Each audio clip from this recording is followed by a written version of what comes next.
Those troops sent to the battleground hadn't returned yet, and neither had Yunlungi. Besides, in order to hunt for her, a lot of soldiers had been dispatched to the city. Currently, there were not many soldiers in the encampment. Now that he was hunting her, she felt obliged to return the favor by sending him a great gift. The army led by Yunlungi had just entered the city when a soldier hurriedly galloped over, a flustered look on his face. The moment he saw Yunlungi, he immediately dismounted from his horse and rushed to him. "General-in-Chief, something bad happened. Someone set a fire to our encampment and burnt it." "What?" Faces of Yunlungi and a couple of generals behind him instantly changed as they heard this. Immediately, most soldiers who had just entered the city hurriedly headed for the encampment in the north. The fire was still blazing. Flames almost reddened more than half of the sky. Soldiers hastily started firefighting. When the fire was put out, all tents in the encampment were burnt down, except for the one in the middle, which was a large tent belonging to Yunlungi. "Go and check." Yunlungi dismounted from his horse and quickly walked towards his tent. Yunlungi was just about to walk inside first when you stopped him, "General. Don't take any risks." He raised his hand and signaled soldiers beside him to go inside. 2 soldiers walked forward, opened the flies, walked inside and didn't find anything unusual, except for an envelope on a table in the tent. "General-in-Chief, there's nothing inside except for a letter." A soldier walked out and hurriedly handed the envelope to the general. There were 3 Chinese characters on the envelope, Yunlungi. Those characters were written with lively and vigorous flourishes, and every stroke of them was powerful, indicating that the one who wrote these characters was no common person. Yunlungi took the envelope but didn't open it right away. He exerted his spiritual power on it to scan it, in case it was a trap. After confirming that there was nothing dangerous in it, he opened the envelope and fished out the letter in it. However, a cloud of black fog almost invisible to the naked eye quickly spread outwards as he unfolded the letter. "Watch out," when you immediately smacked that letter off Yunlungi's hand. But it was too late. Right at that moment, Yunlungi's face started blackening bit by bit. After a short while, his face became completely black. If there were a crescent-shaped mark on his forehead, he would look exactly like Bao Gong. This change stunned everybody present. Yunlungi himself didn't feel anything unusual, but he could see that his hands were blackening bit by bit. He would be lying if he said that he was not startled. When you hurriedly felt his pulse, after quite a while, he seemed relieved, but his eyebrows were knitted together. "This is black poison." "What? Poison? How did this happen?" "General-in-Chief." When all generals were worried when you spoke again, black poison is unharmful. It's just that the skin of a victim will stay black for a month. Then the poison will be naturally excreted from pores and skin. Black poison could be extracted from a very common plant, and any druggist could prepare it. It didn't count as a dangerous poison. Who played such a prank exactly? That person not only burnt their encampment, but also put black poison in an envelope. "General-in-Chief, there are some words in the letter." A sharp-eyed general noticed something in the letter on the ground. When you wrapped his hand in his sleeve and picked up that letter, when he saw the words on it, he involuntarily lifted his eyebrows. It was her. Yunlungi also glanced at the letter and furrowed his forehead. The look on his face instantly changed. Well, given that his face was so black, people actually couldn't tell whether his look changed or not. They saw that there was only one line in the letter. "General-in-Chief, how does it feel to be black-faced? Don't risk going into the street lest you be confiscated." Except for that black-faced girl, who else could have written these words? After having some fun in the city, Yunwu was in a very good mood. With a long time to go before dark, in order to enjoy this good mood to the fullest, Yunwu started strolling along the street on her way back to the inn. It was just that due to her lascivious, sickly face, she felt that people kept giving her contemptuous gaze wherever she went. She had just arrived at a busy section when a fat, middle-aged woman ran into her. "Hey, you invalid tried to molest me? How dare you touch my butt?" A loud, angry yell was heard. Instantly, all people on the street moved their eyes onto Yunwu. This guy took liberties with a middle-aged woman under broad daylight. What a lecher. Judging from his clothes, he must be a master from some rich family. I never expected that a man like him would be so bold as to touch a woman's but in public. Shame on him. I can tell he's no good person from his lascivious face. When all people around were discussing and whispering, Yun-woo involuntarily raised her eyebrows and sized the woman up. However, as if having been molested again, that fat middle-aged woman crossed her arms over her chest and thundered, "Brat, how dare you stare at my chest in broad daylight? You are courting death." Stare at her chest? She was merely a fat, middle-aged woman whose face was full of wrinkles, who had interest in staring at her. But lookers-on were inclined to put 2 and 2 together and make 5, which was why they all believed that woman's words. This is so filthy. He even peeped at a middle-aged woman. So shameless. After that middle-aged woman's angry yell, a tough hombre walked out of the crowd. Who took liberties with my mother? Whoever molested my mother must be courting death. The moment that tough hombre stepped forward, he walked towards Yun-woo with a measured gait with his toes pointing outwards, his muscles rippling, a ferocious look on his face. "Brat, you took liberties with my mother, and also eyed her chest vulgarly. How are you going to make up to her for this?"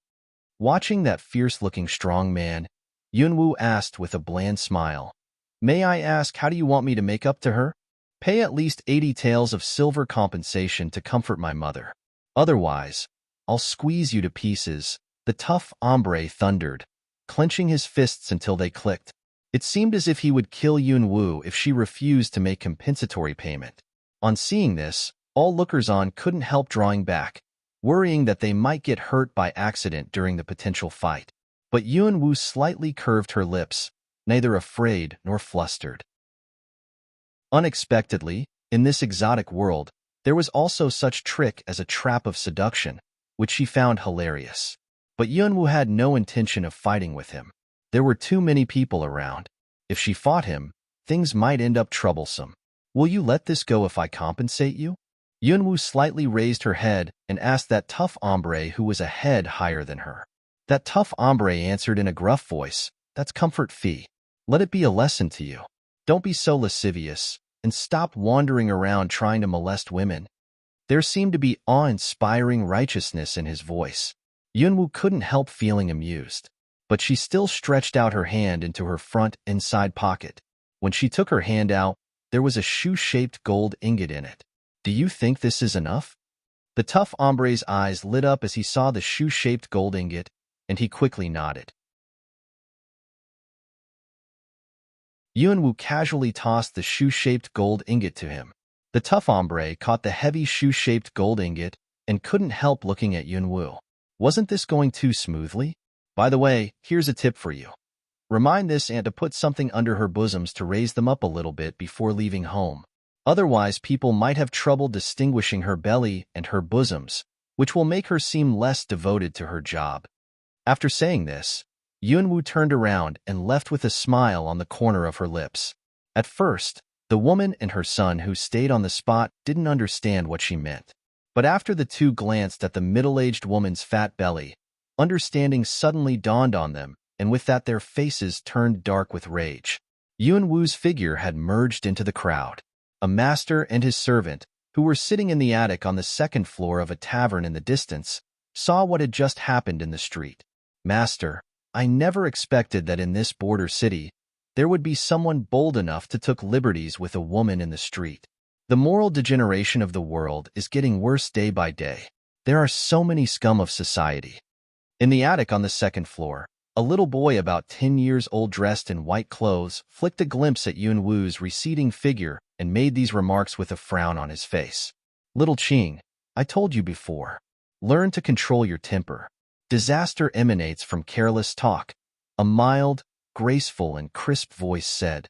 Displeased, the boy in white pouted, but still moved his eyes to his master. "Master, a month ago, there was a vision in the sky. Lord Grand Maester practiced divination and found that you would meet the person you were destined to be with at this place this afternoon. Did you see that person?" The man didn't answer. In a leisurely manner, he slowly picked up the teacup before him, sent it to his lips behind a veil, and took a sip. Watching his master, who was still as unconcerned and mild as always, little Qing couldn't help feeling very anxious. His master was son of Zhou Kingdom's Grand Maester, who bore the title of the First Prophet of God.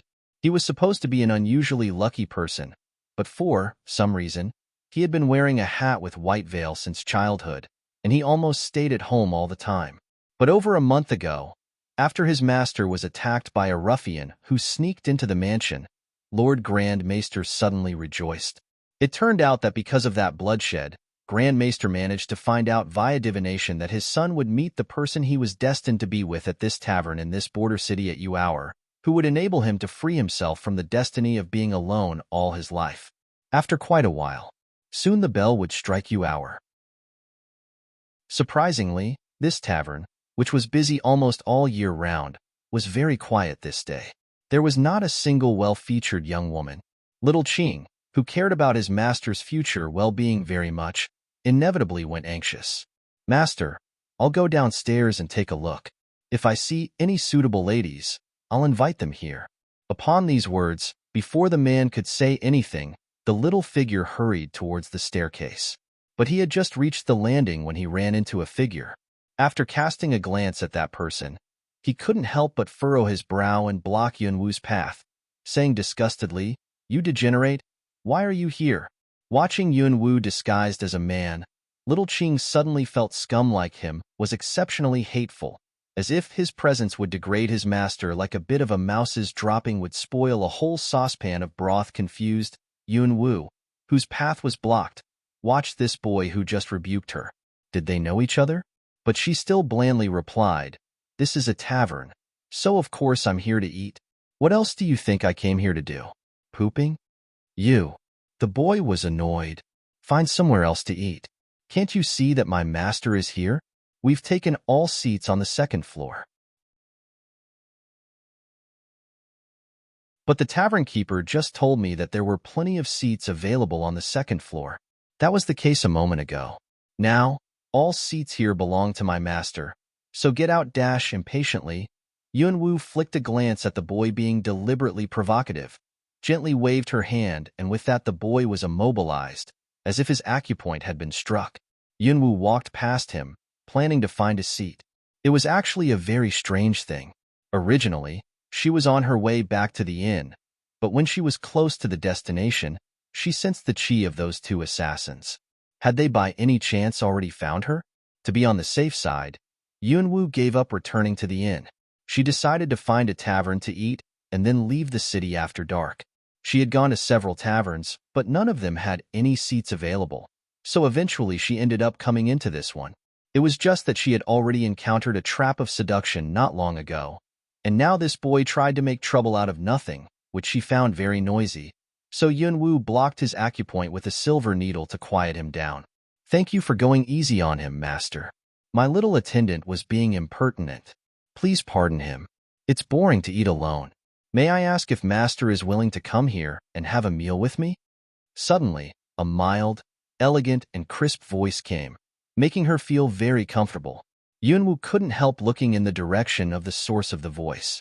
Wearing spotlessly clean white clothes and a hat with white veil, that man looked refined and free from vulgarity, giving her an inexplicable feeling of serenity and comfort. Though unable to see his face, Yunwu had an intuition that the looks behind the veil were extraordinarily handsome. Originally, Yunwu had had no intention of talking with this master, but after hearing that voice, she became curious about that man.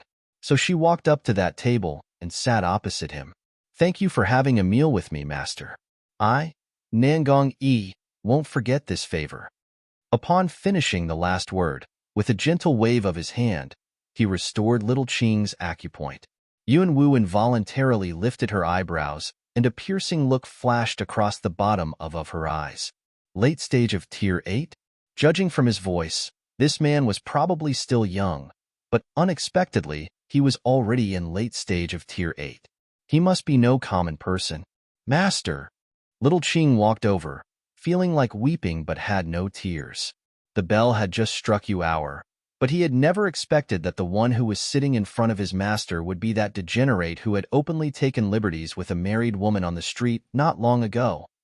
A man, a sickly, lascivious man. What should he do? How was he supposed to explain this to venerable master after he went back? Tell the tavern keeper they may serve. And go bring that bottle of flowers wine in the carriage, Nangongi ordered in a leisurely tone. Little Qing was eager to say something and even had an impulse to chase Yunwu away. But he didn't dare to do anything impudent in front of his master. After secretly shooting Yunwu a dark glance, he resignedly turned around and went downstairs. As far as I can tell, Master is not someone who is willing to share the table with others. May I ask why Master invited me? Yunwu said, blandly watching him. But secretly, she had already been sizing him up for a while. This man's chi was steady, and thin callus could be vaguely seen on his right hand, which indicated that he was a kung fu practitioner. But there was no killing aura or smell of blood about him at all. Yunwu was certain that this man had never killed anybody. Judging from his spotless white clothes and the clean table, he probably was fairly obsessive about cleanliness. In most cases, people like him either seldom socialized with people or didn't like socializing with people. My father practiced divination and predicted that at this time this afternoon, I would meet the person I was destined to be with. Since Master appeared at this moment, I think this counts as a predestined encounter to some extent. Let's enjoy a meal together and make friends with each other. While saying this, Nangongi slowly stretched out his hand and poured Yunwu a cup of tea. Practicing divination? Meeting the person he was destined to be with? Making friends? This person was pretty interesting. Upon hearing his words, Yunwu involuntarily lifted her eyebrows and looked at the man wearing a veil. You think people who have a meal together count as friends? In that case, wouldn't there be too many friends? After hearing her words, Nangongi remained silent, as if thinking about something. At this moment, footsteps came from the staircase. The bellman came to serve courses. They were all this tavern's specialties, good in color, smell, and taste. Sir, your courses are served. I hope you enjoy your dinner. If you need anything, just call, the bellman said after serving the courses, and then went downstairs. Yunwu was not particular about table manners, so she picked up her chopsticks and began to eat, heedless of whether Nangongi wanted to eat or not. In fact, she had been busy with all kinds of things, which even included burning the encampment, after returning from the battlefield, and she hadn't had anything for quite some time, so she was indeed very hungry. At this moment, little Qing, who had gone to get the wine, came back, carefully carrying a white bottle in his arms. Master, here is your flowers wine. Pour.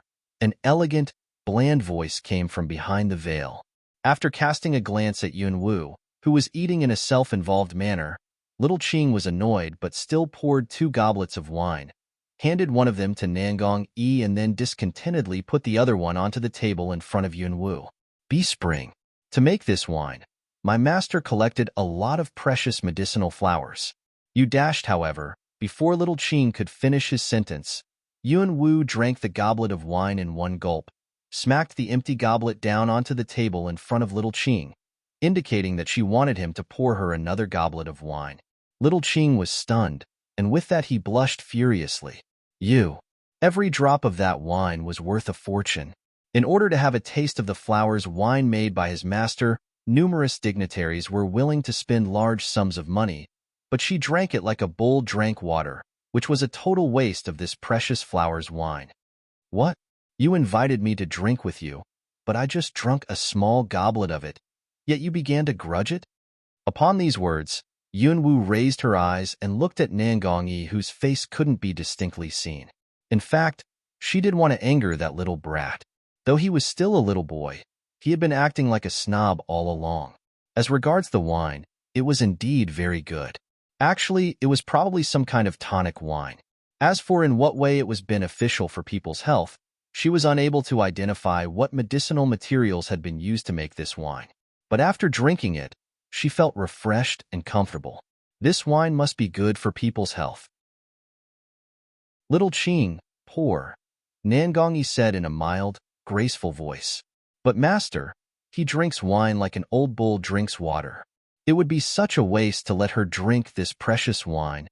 With a smack, he was slapped on the back of his head. Ouch! Who hit me?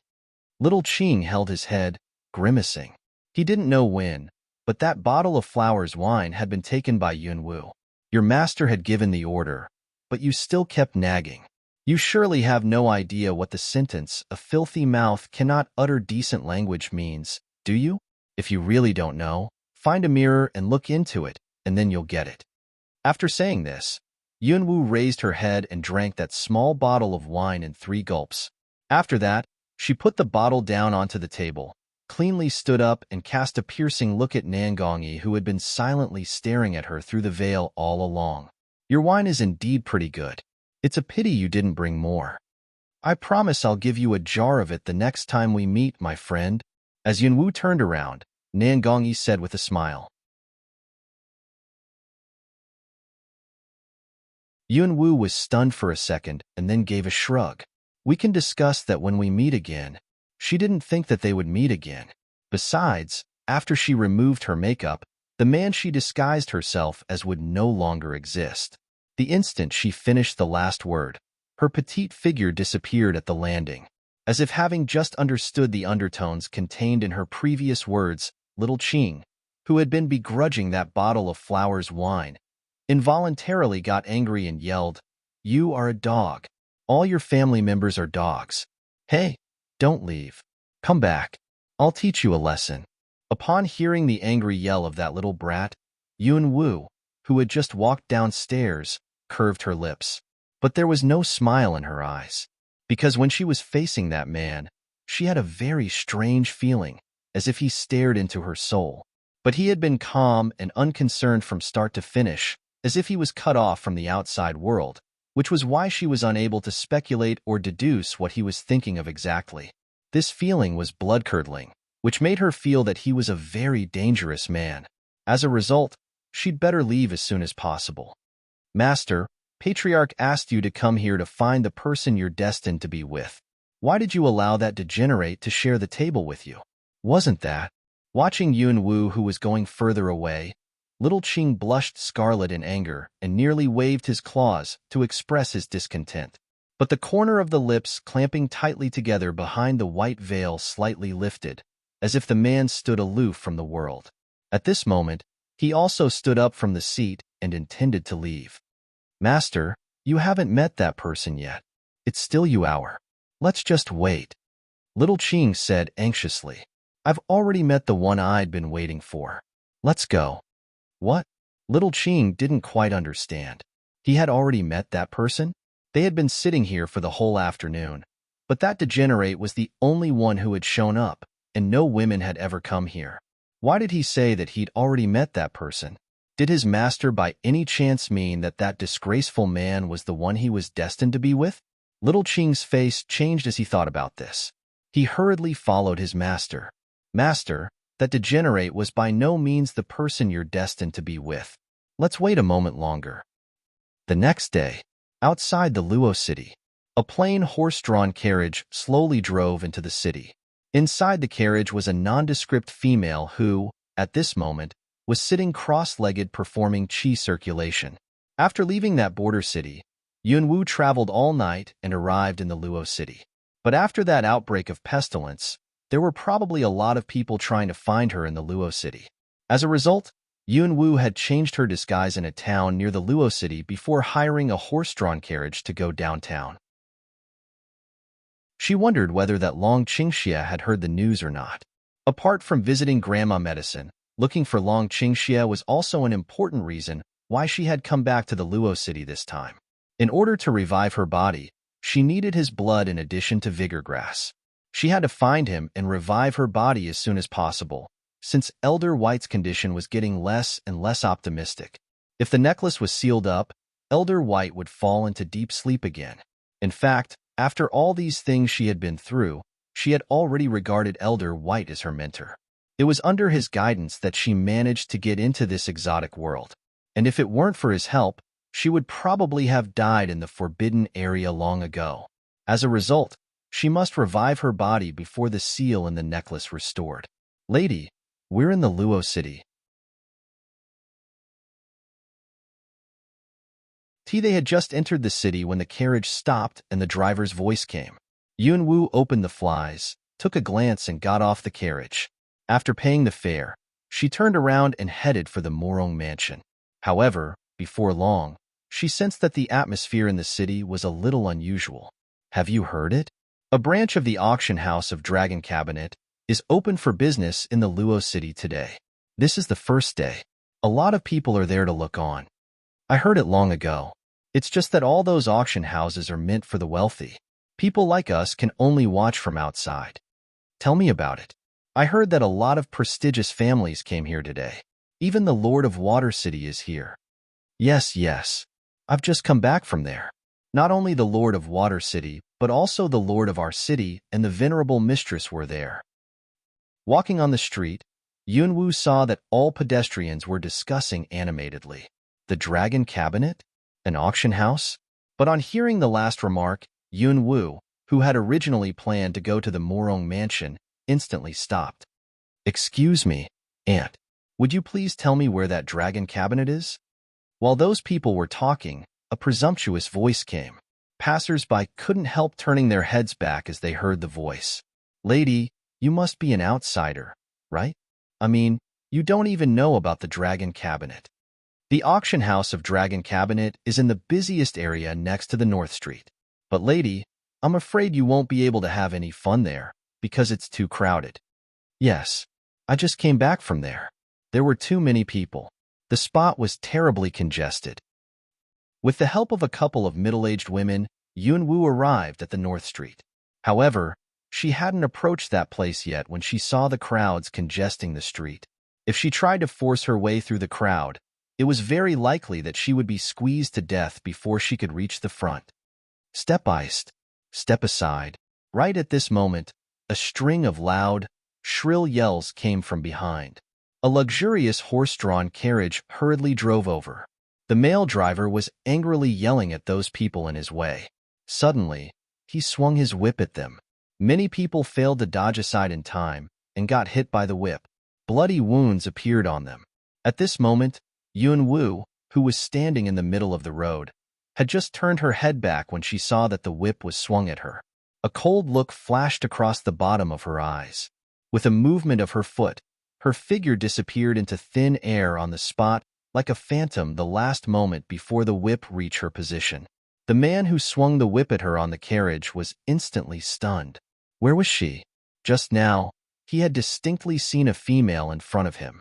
Was that just a figment of his imagination? But that man didn't think much about this, since there were a lot of people blocking his way. Step aside. All of you. Step aside. With his loud voice and his whip, those people crowding the street really started scattering, trying to dodge the carriage, but a lot of them were infuriated. In the auction house of Dragon Cabinet. At this moment there were many lookers-on, but none of them was able to get close. They could only watch from the distance. That luxurious carriage went through the North Street and finally reached a broad street where there was a lot for parking carriages in front of the auction house of Dragon Cabinet, not far away from the gate. The moment the carriage stopped, an attendant standing outside the auction house hurriedly walked up to it. The attendant and the driver respectfully opened the door of the carriage, and a light red figure walked out. Beneath the gaze of a lot of people amazed by her beauty, the female slowly get off the carriage. Lady Ruo, finally you're here. Everybody has been expecting you, the attendant said to the female in an extremely respectful tone. Did you light the lamp in Master's room? The female asked in a tender, pleasant voice. The attendant nodded. It's been on for quite a while. A gentle smile appeared on the female's face as she heard this. On the sight of this smile, people around all secretly gasped in astonishment. She has exquisite features, a fine oval face and snow-white skin. Her every move displayed charm and dignity. As beautiful as a flower? No, this female was even more delicate than a flower, especially her liquid, big eyes, which looked limpid and clear but was tinged with charm. This female might be the only person who could be described with the idiom, a single smile would overthrow a city. At this moment, lookers-on around her seemed to have forgotten the previous rampage of the carriage and the rudeness of the driver. All men's eyes were fixed on her. All women clenched their teeth in jealousy. She was really a very beautiful woman. Even Yunwu had to admit the beauty of that female. Just now, Yunwu had dodged that whip and then conveniently followed the carriage through the crowd. At this moment, she was standing behind the carriage, unconcernedly watching those people. When the attendant respectfully led the female towards the auction house, she followed them, planning to infiltrate into the house by pretending to be with that female. However, because of the plain clothes she wore, guards stopped her at the gateway. "Who are you? Do you have an invitation?" On hearing the gruff voice of the guard, the beautiful woman walking in the front paused, turned around and flicked a glance at Yunwu. She sized Yunwu up and soon contemptuously withdrew her eyes and walked inside the house. Contemptuously? Indeed, she could distinctly see scorn and sarcasm in her eyes. She was satirizing her. Yunwu secretly sneered. She withdrew her gaze, raised her eyes and looked at the guard who had just yelled at her in a loud voice. She intended to say that she was from the Morong family, but at this moment, a crisp male voice pleasant to the ear came from behind her. "She's with me."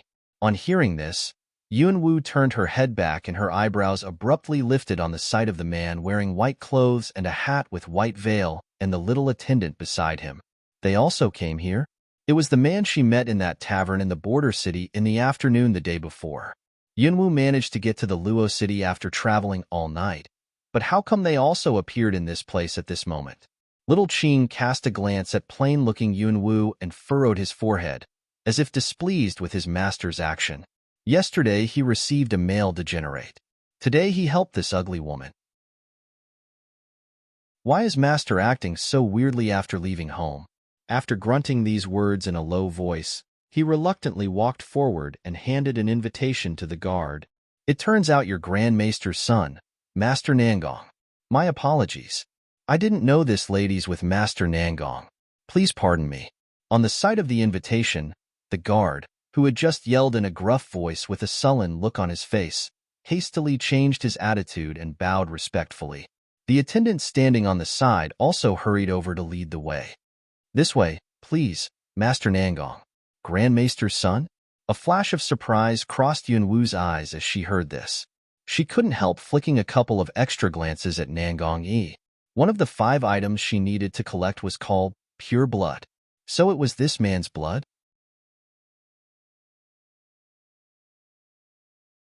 Wasn't she too lucky? She needed something, and the next second someone just showed up and gave it to her voluntarily? While Yunwu was sizing him up, Nangongyi also looked through the veil at Yunwu. The corner of his lips lifted, as if he was smiling. Then he said politely in a gentle voice, "After you, lady." Yunwu withdrew her gaze, directly turned around and followed the attendant into the house without saying anything or making any gestures of gratitude. Upon seeing that Yunwu impolitely walked inside before them, little Qing standing beside Nangong clenched his teeth. This woman was so impertinent. His master offered her help, but she not only didn't say thank you but also regarded herself as the host. A faint smile appeared on Nangongyi's handsome face behind the veil, a tender and meaningful look flashing across the bottom of his eyes. Then he followed them inside at a leisurely pace. Originally, little Qing had wanted to say something, but since his master was so disappointing, he had no choice but to follow him. The decorations of the auction house was resplendent, which must have cost the owner a fortune. There were about 20 boxes in a circle on the second floor, and all seats in the hall had also already been taken.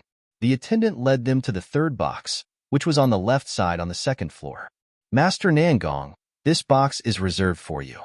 If you need anything, flip the button on the wall, and we'll come immediately." After saying this respectfully, the attendant took his leave. Yunwu walked into the box and looked around. Over 20 square meters with extravagant furnishings, it was probably a VIP box.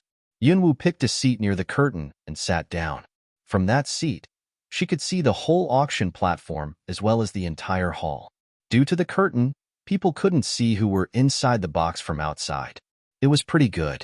However, Yunwu had just sat down when a displeased, loud voice came. Hey, you, ugly woman. You're so impolite. This box is ours.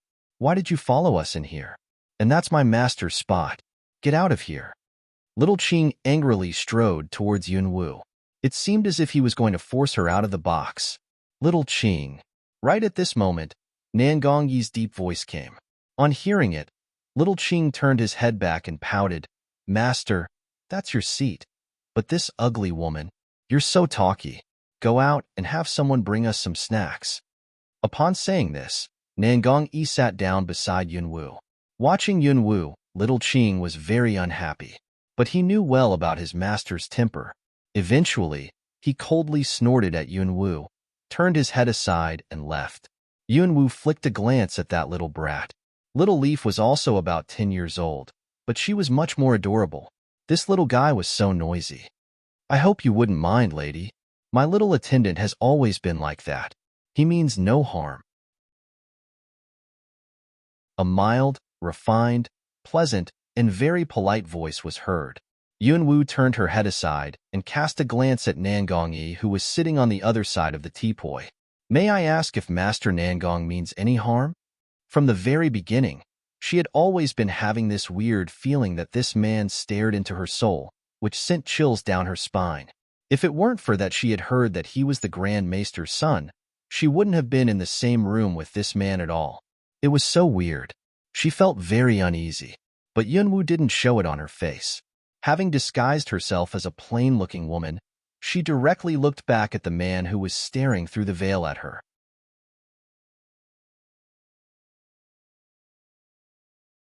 On hearing her words, Nan Gongyi gently smiled, as if in a good mood. Why are you smiling? It's nothing. I just feel that the way you talk is pretty interesting. You seem like a daring person. Are you worried that I might abduct and sell you? Nan Gongyi said in a mild voice with a smile. Obviously he was smiling, but she didn't feel that he was teasing her at all. Instead, there seemed to be an air of sacredness and spiritual purity about him, which made her feel calm. The fear in Yunwu gradually dissolved after she heard his voice. This was so strange. Yunwu couldn't help sizing him up again. This man was Grand Maester's son, and Grand Maester was acclaimed as the best soothsayer. Did he by any chance also know how to practice divination? Had he already known her true identity? Or had he seen through her disguise from the very beginning? Lady, if you keep staring me like this, I might misunderstand you. Nan Gongyi watched Yunwu, smiling. Misunderstand her?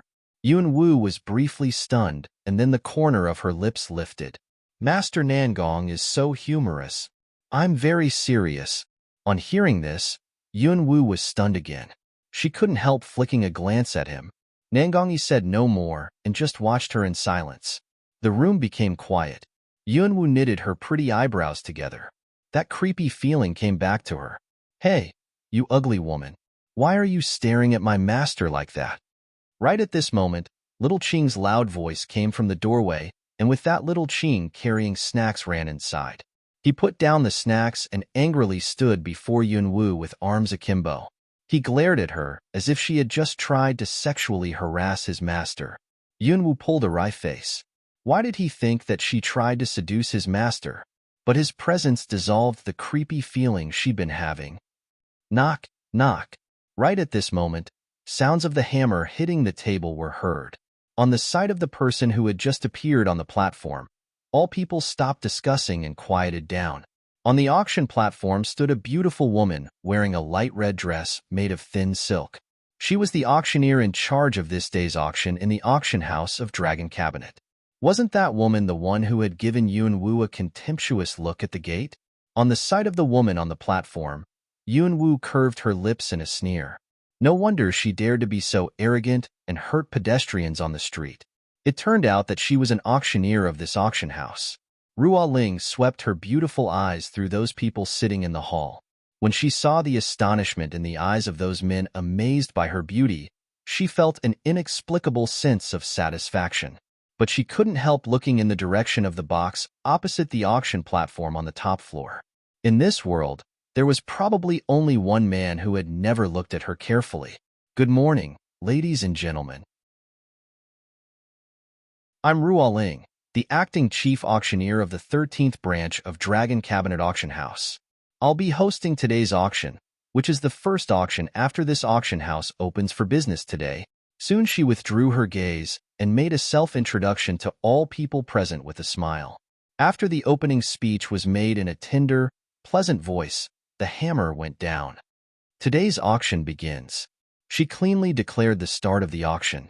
Both people in boxes and those in the hall couldn't help showing signs of admiration.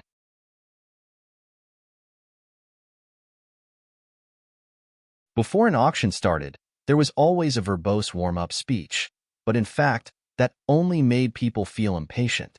But the Dragon Cabinet's reputation was well-earned. Though this chief auctioneer looked so young, her manner was very brisk and decisive. My master said that since this was the day the 13th branch of Dragon Cabinet Auction House opened for business, Dragon Cabinet would only charge the highest bidder half price during the auctioning of the first lot, no matter how high the under-the-hammer price is. After saying this, Ruo Ling waved her hand, and with that a female carried a crystal-clear, fish-shaped jade plate to the platform. This jade plate was carved out of top-notch congealed fat jade. It calms the nerves of the wearer and makes the wearer feel cool in summer and warm in winter. The starting price is 1,000 taels of silver. Each bid should be no less than 100 taels of silver higher than the previous one. This was the first lot, and there was also a 50% discount. Obviously, it didn't count as precious. Besides, its efficacy was not impressive at all. It was widely known that what made the auction house of the Dragon Cabinet different from other auction houses was that they never disclosed any information of the lots before the auction. But there were always some surprising treasures in their auctions, some of which were even of extreme rarity, especially the last lot of every auction, which always caused a sensation. As a result, though the Dragon Cabinet never disclosed what they were going to auction, all their auctions had full house. In some cases, seats were booked out a month in advance. But on this day, the first lot of the auction seemed a little disappointing. It was totally quiet in the auction house. Nobody took a second glance at that jade plate, as if nobody was interested in it at all. Though 1,000 taels of silver was not much, people were unwilling to waste money on such a small jade plate. They would rather save money to bid for the last lot, which was the most precious. Everybody remained silent for quite a while. If nobody bid, the first lot would go unsold. If the first lot went unsold, the auction house would become a laughingstock. But Ruo Ling, standing on the platform, remained calm. 1,000 taels of silver. Right at this moment, a boy said in a seemingly impatient voice. He was in the third room on the left side, which was Nangongyi's box. On hearing this voice, Ruo Ling on the auction platform raised her eyes and looked in the direction of the box. But soon, she withdrew her gaze. She asked 3 times in a row, but there was no other bid. The hammer went down and the first lot was sold to the bidder in the third box at half the starting price. Before long, a teenage girl sent the auction jade plate into the box. "Master Nangong, this is the top-notch congealed fat jade plate you've just bought. The price is 500 taels of silver after a 50% discount." Yunwu picked up her teacup and leisurely sipped at her tea. After glancing at the jade plate brought here by the teenage girl, she secretly scanned it with her spiritual power. When she sensed thick, pure white fog in the jade plate, her eyes lit up. The moment this top-notch congealed fat jade was brought to the auction platform, Yunwu felt that the soaring dragon scroll in her consciousness gave a jolt. Though the jolt was not a violent one, it aroused Yunwu's curiosity. So Yunwu asked Little Qing to bid on her behalf. Little Qing glimpsed at Yunwu and said in a seemingly impatient voice, "Ugly woman, what are you waiting for? You bid for this thing. Pay for it yourself." Watching the jade plate on the table, Yunwu felt somewhat inexplicably excited. As a result, she ignored Little Qing's confrontational remarks.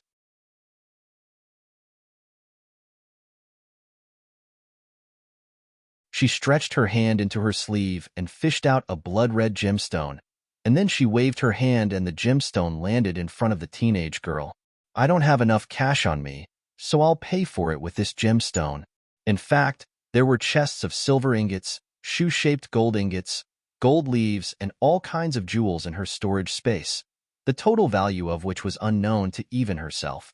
But if she took out silver ingots, that would be synonymous with directly telling others she had storage space. Yunwu didn't want any trouble, so she just randomly fished that gemstone out of her storage space, believing that it should be enough to substitute for 500 taels of silver. However, when Little Qing and Nangong saw that gemstone, they all did a double take. Blood jade? Wasn't it the last lot of the auction held in the Imperial City branch of the auction house of Dragon Cabinet last year? Back then, Nangong was also present at that auction. He remembered that the royal family bid 5 million taels of silver for this gemstone and also secretly exerted regal power and eventually managed to beat all other bidders. How come it ended up in her hands? And she used this precious gemstone to substitute for 500 taels of silver? Was this woman stupid, or did she have terrible discernment? Little Qing watched Yunwu as if he was watching a fool who had suffered brain damage. In fact, Yunwu had no idea what that was at all. She just casually fished something out and didn't even look at it. At the moment, all her attention was on that jade plate. As a result, unaware of their reaction, she stood up, walked over, and directly picked up the jade plate on the table. The moment she picked the jade plate up, the soaring dragon scroll in her consciousness abruptly jolted. Before Yunwu could react, the thick white fog in the jade plate swished into her and rapidly hurtled into the Hundun Palace in her consciousness. After the white fog entered the palace, the soaring dragon scroll seemed to shake even more violently. Click! Yunwu seemed to have heard a faint sound of something opening up. However, before she could find out what that sound was about, a stream of pure qi rushed through her meridians and then soon disappeared. And the soaring dragon scroll in the Hundun Palace also gradually calmed down. But to Yunwu's surprise, the mysterious totemic pattern on the soaring dragon scroll seemed to have noticeably expanded, as if the soaring dragon scroll had been incomplete before this happened. The white fog in the jade plate was also part of the soaring dragon scroll, and now it had integrated with the soaring dragon scroll. You little girl, where did you find another fragment of the soaring dragon scroll? Voice of the thick-bearded door god was heard in her mind. Another fragment of the soaring dragon scroll? On hearing this, Yunwu did a double take and then asked him in her mind, Thick beard, you knew that the soaring dragon scroll was incomplete? It was quiet for a while in her mind. Then Thickbeard's voice came again. The soaring dragon scroll is a sacred scroll in which information about everything in the world is recorded. If it weren't for that the scroll was shattered during a battle, it would never have ended up in the mortal realm. But you girl not only got recognized by the soaring dragon scroll, but also could detect fragments of it. I don't know whether you're lucky or reckless. Upon hearing the thick beard's mumbles in a seemingly resigned voice, Yunwu raised her eyebrows. A sacred scroll? This soaring dragon scroll also bore this title? It sounded pretty cool. After integrating the fragment with the scroll, Yunwu felt that a lot of information had been added to the soaring dragon scroll, which made her both surprised and delighted.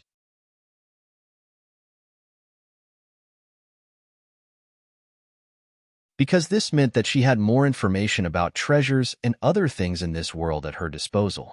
Just like she had a treasure map, and all she had to do was find those treasures. Once she revived her body, the first thing she was going to do was collect all 12 pieces of the map of how to get to the summoner's shrine. She needed power, huge power.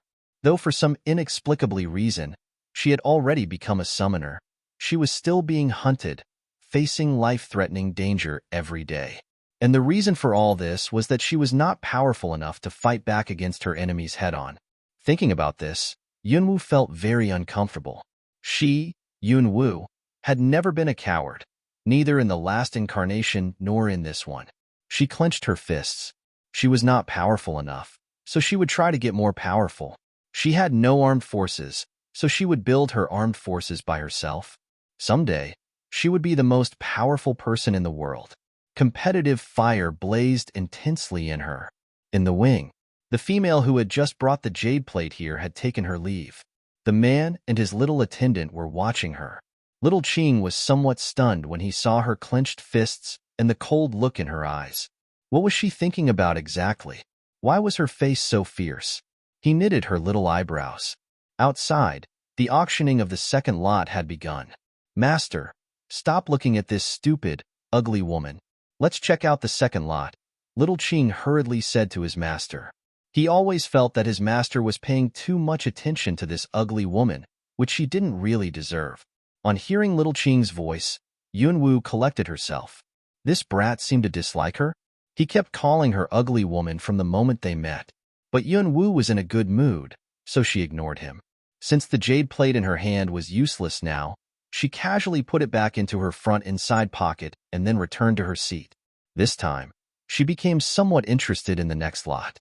She wondered whether she would be lucky enough to find some other good stuff. Nangong slightly raised the corners of her mouth, watching her in amusement. It was not until a voice came from down below that he slowly moved his eyes onto the auction platform. The next lot is a first-rate coral snow Ganoderma, which is already 1,000 years old. It has a seed on the top of it, which could be taken off and sowed. After some careful nurturing, it might grow into a snow Ganoderma flower plant.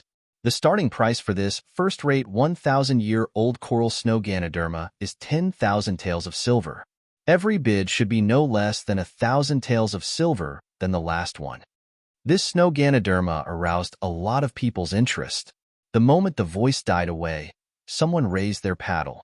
11,000 taels of silver, 15,000, 20,000. Coral snow Ganoderma was a very precious medicinal material which could improve people's constitution and enhance their spiritual power. If made into pills and then ingested by a kung fu practitioner, the efficacy would be even greater. Snow Ganoderma also had another efficacy, prolonging common people's lives. Besides, this is an 1,000-year-old snow Ganoderma with a seed which might grow into an invaluable snow Ganoderma flower plant.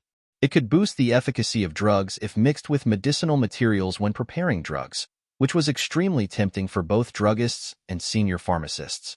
Naturally, there were plenty of druggists present. Those in gray robes who raised their paddles and bid for the lot were all druggists. As for senior pharmacists, due to their high status, it was naturally impossible to see them sitting in the hall. If any senior pharmacists had come here this day, they probably were in boxes.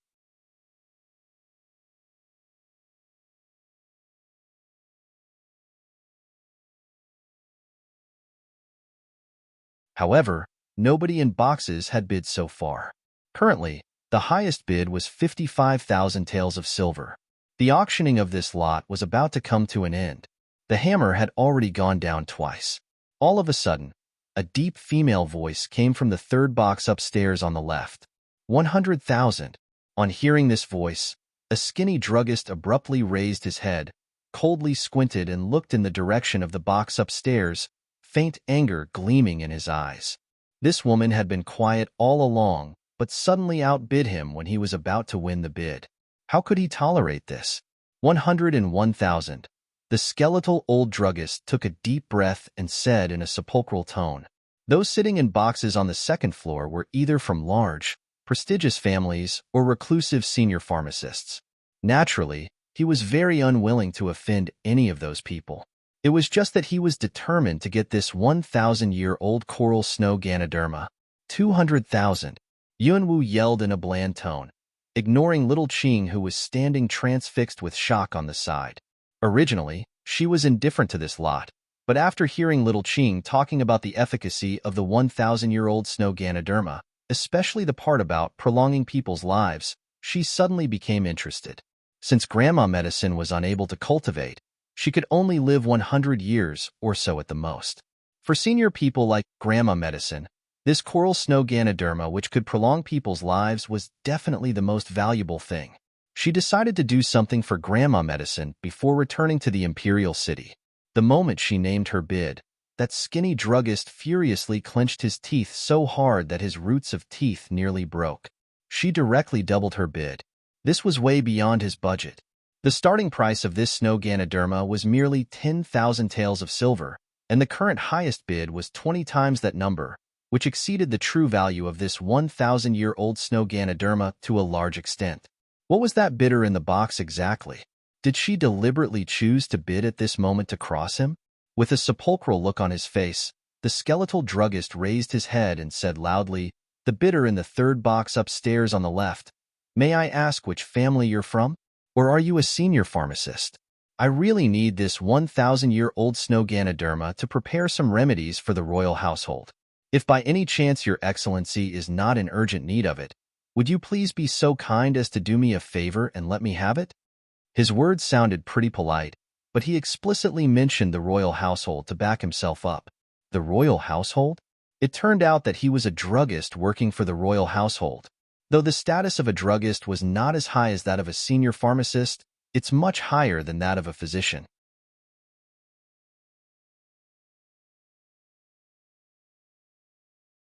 Upon hearing this, all people couldn't help raising their eyes to look in the direction of the third box. Yunwu slightly raised the corners of her mouth, but the look in her eyes was icy. The royal household? If he hadn't mentioned the royal household, she might have given up this lot to him, but now she was determined to get it. I don't have many hobbies, but I do like bidding against the royal household. On hearing this, all people sitting in the hall down below exclaimed in amazement. Which family is she from? She talks so big. She dares to challenge the authority of the royal household, so she must be from some powerful background. How dares she talk like that? It is said that even Grand Maester's son and a lot of lords are here in this auction. People were animatedly discussing.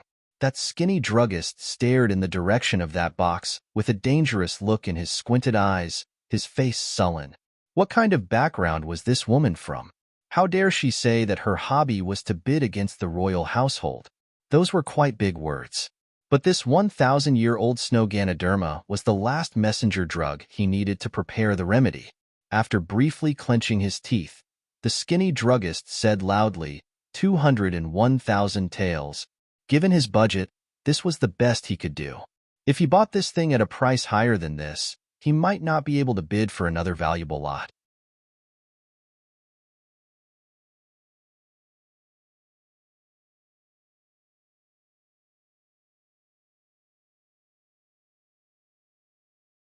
Yunwu said coldly, 300,000. Wow. This time, exclamations of amazement came from not only the hall but also some boxes. 300,000 taels. This was merely the second lot. Nobody had ever bid higher than 100,000 taels for any of the first 5 lots in any previous auction. But this woman in that box bid 300,000 taels for the second lot. What the hell was she doing? Was she deliberately bidding up this lot? Or was she a fool who knew nothing about market value of it at all? If she kept doing this, wouldn't the hammer prices of all remaining lots be insanely high? You ugly woman. You can't just yell wild numbers like this. It's just a snow Ganoderma, but you bid it up to 300,000 taels. I think you're out of your mind. If you don't have enough money to pay for it, our master won't help you. In the box, shocked by Yunwu's bid, little Qing couldn't help reminding her in an angry voice. Yunwu turned her head aside and raised the corners of her mouth. I'm a poor woman, and I indeed don't have money. If you don't let your master pay for it, I'll sell you Talkie Kid to get the money. You crazy woman. I dare you. Why should I be afraid of doing that? Your master didn't say anything, did he? He must have been tired of you for a long time. I'd be doing him a favor if I sell you, since nobody would be making any noises around him any longer. But I'm afraid I won't be able to pay for it even if I sell you. Yunwu wickedly sneered. Little Qing looked at his master. Nangongi smiled but said nothing. In white clothes, he just leisurely sat on a stool, silently watching the two people with his wise black eyes. But nobody could see the look on his face behind the white veil. So nobody knew what he was thinking about. Little Qing was still a little boy after all. Seeing that his master kept silent, he felt aggrieved. On the sight of the smile on Yunwu's face, he instantly got annoyed. Why you? Little Qing blushed with anger. Yunwu felt that she had become somewhat childish after being around this kid all this time, but she was also complacent to see this brat angered. This was a punishment for this brat's repeatedly calling her ugly woman, crazy woman. In the hall down below, with a ferocious look in his eyes, the skinny druggist glared in the direction of the box on the second floor. You, woman, why are you openly crossing the royal household exactly? All others also sensed the tension in the atmosphere. Though the status of druggist was not as high as that of senior pharmacists, they also had contacts, so people should try not to offend them. Otherwise, there would be unnecessary troublesome consequences. It was especially so in this case. This druggist's work was to prepare remedies for the royal household. He was a servant of the royal household, which meant that offending him was synonymous with offending the royal household. Most people from large families would think about this when facing a druggist like him.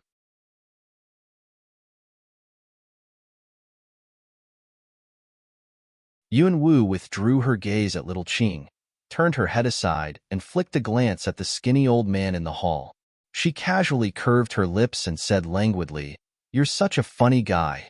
Do you actually think that others are not allowed to bid for whatever takes your fancy? That anyone who outbids you is openly running a counter to the royal household?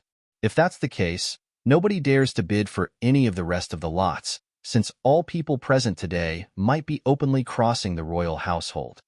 Upon hearing, all people, both those in the hall and those in boxes on the second floor, furrowed their foreheads, contemplating. Indeed, there might be something they needed among the remaining lots. Naturally, every lot should go to the highest bidder. Why should they give up bidding just because the royal household wanted the lot?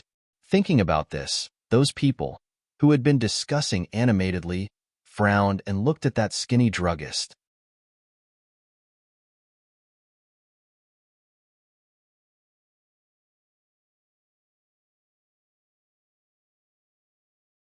The skinny druggist was annoyed.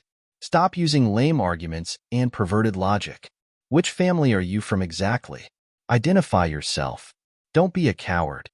Yun-woo said languidly and blandly, "I don't think I owe you an answer to your question, but I want to tell you something out of kindness. Since you're here on behalf of the royal household, please don't just outbid me by a mere 1,000 taels at a time. If that's the best the royal household can do, why came to this auction in the first place? It's really embarrassing." Her tongue is so sharp. Isn't she openly saying that the royal household was poor? Who is that woman in the box exactly? How dare she make such disrespectful remarks in front of so many people? In a luxurious box on the top floor, a man wearing a bizarre ghost-like mask across one side of his face was watching this scene down below. On hearing the deliberately lowered female voice, he slightly raised his eyebrows and looked in the direction of the third box on the second floor.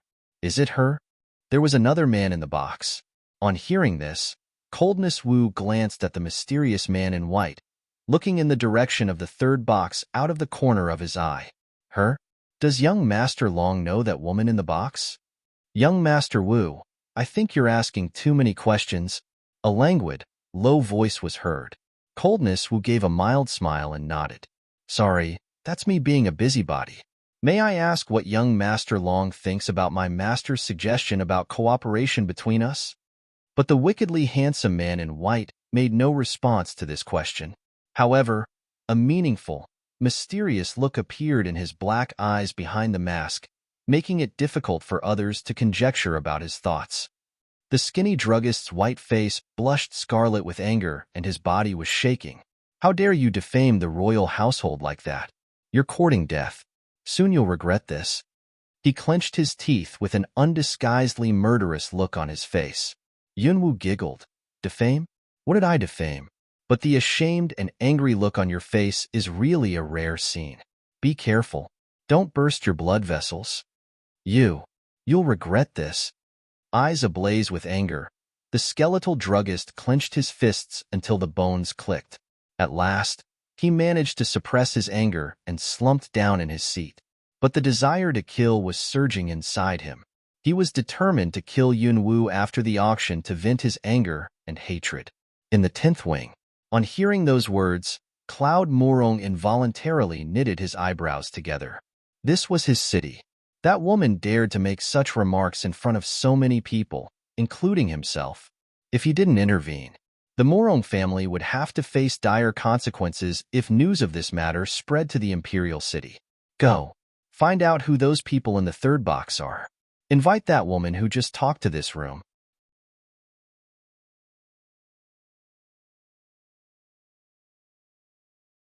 In a low voice, Cloud Morong gave an order to a guard standing on the side. The guard obeyed and walked out of the wing. In the 11th wing, this was the box of the Lord of Water City, in which Ouying Yu and Ouying Ku were. Dad, I heard that the third wing is reserved for Grand Maester's son. Since that woman said those words, people of Morong Mansion probably will go to the third wing to invite her. Ouyangke smiled, watching Ouyangyu. Of course Ouyangyu knew what he was implying. He smiled mildly. Don't be a busybody. Just look on. How am I supposed to look on if I stay in this room? What do you want to do? That scene didn't affect the auction. After the skinny druggist sat down, the third lot was delivered to the box.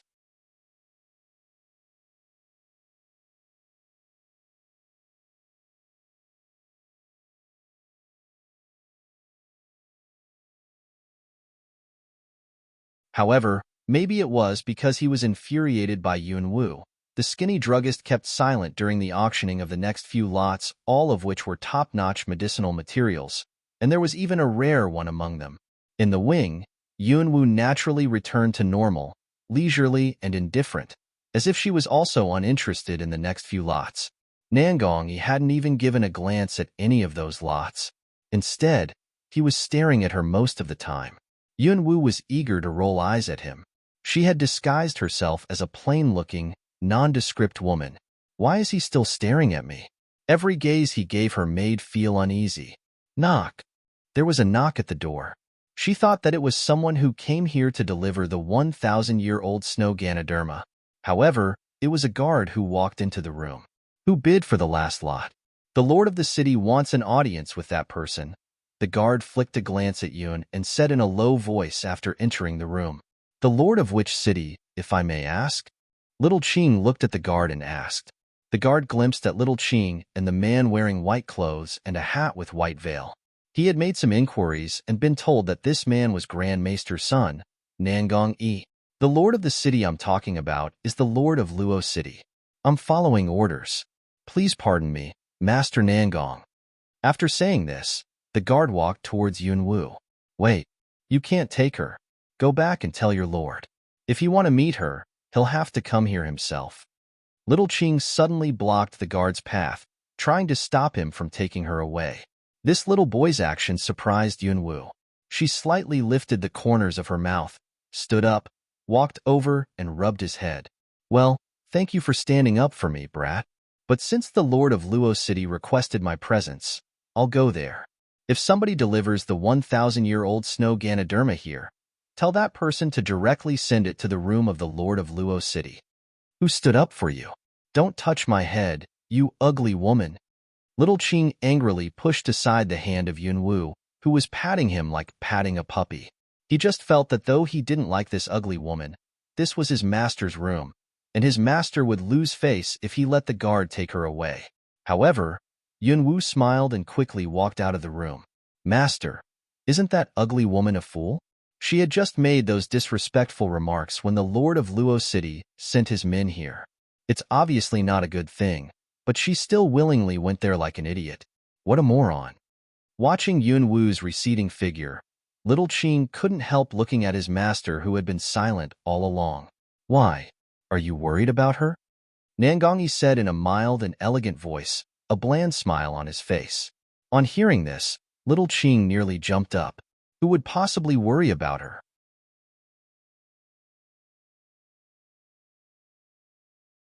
She's such an ugly woman, yet she dared to say that she would trade me for money. Who does she think she is? Humph. Who would worry about her? Humph. He snorted in annoyance 2 times in a row, which was a typical childish tantrum. Nangong, he couldn't help but curve his lips in a smile behind the veil. Your lordship, she's here. In the 10th wing, after leading her inside, the guard quickly walked up to Cloud Morong and whispered something into his ears. After entering the room, Yunwu flicked a glimpse at him and then rested her eyes on Grandma Medicine. Grandma Medicine, dressed in grosgrain clothes, was sitting on the side, looking like a noble, dignified, venerable mistress. However, judging by the light frown on her face, it seemed as if she wasn't very accustomed to this place. On hearing the identity of the occupier of the 3rd wing, Cloud Morong involuntarily frowned and looked at the nondescript woman in plain clothes.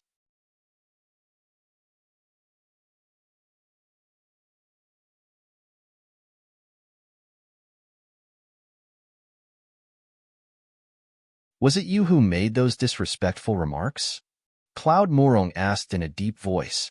Yunwu didn't reply immediately but sat down in a chair on the side, poured herself a cup of tea and sipped at it, as if she was an acquaintance of them.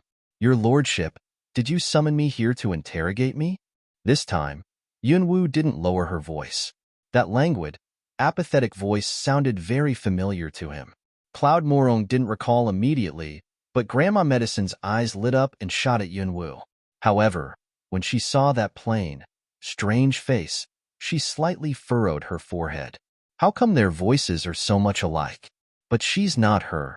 At this moment, there was a knock at the door. Cloud Morong glimpsed at Yunwu with a frown, turned his head aside, and looked in the direction of the person who had just walked inside. "Your lordship, Master Nangong said that you won the bid for this 1,000-year-old snow Ganoderma. He asked me to send it here." The teenage girl carrying the snow Ganoderma said respectfully, put the snow Ganoderma on the table, and waited on the side. Apparently, she was waiting for him to pay 300,000 taels. Cloud Morong twisted his head aside and looked sideways at Yunwu. As if having just recalled this, Yunwu raised her head and looked at Cloud Morong, smiling. "Your lordship, I bid for this for Venerable Mistress Morong. I hate to bother you, but the price is 300,000 taels of silver." This remark instantly made Cloud Morong's face darken. She bid for this thing for his mother? 300,000 taels? Was this woman playing him? He had never said anything from start to finish, and he didn't even know her. She was with Nangong Yi. Was that Nangong Yi by any chance? "It seems as if your lordship doesn't know that this 1,000-year-old snow Ganoderma can prolong people's lives. You begrudge paying mere 300,000 taels for your own mother?" Yunwu lifted her eyebrows and looked at him. Surprisingly, for some unknown reason, Cloud Morong appeared a little guilty. In fact, he would never begrudge buying things for his mother. It was just that, like most other people, he was here for the last lot, which was usually the most precious. But this woman suddenly told him that she won the bid for this snow Ganoderma at 300,000 taels on his behalf, which was several times higher than the actual value of this snow Ganoderma. Wasn't she treating him as a sucker? "Lady, don't think that you're eligible to make trouble out of nothing just because you're a friend of Grand Maester's son. Those words you just said were treasonable and heretical, and now," Cloud Morong said in a deep voice, "Your lordship, even if I did anything displeasing to you, just pay the money first. Can't you see that the girl is still waiting?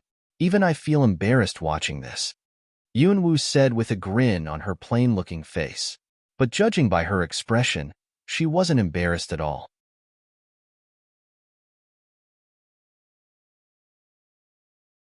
With a frown, Cloud Morong glimpsed at the teenage girl standing on the side and then glanced at that unreasonable woman, feeling actually embarrassed.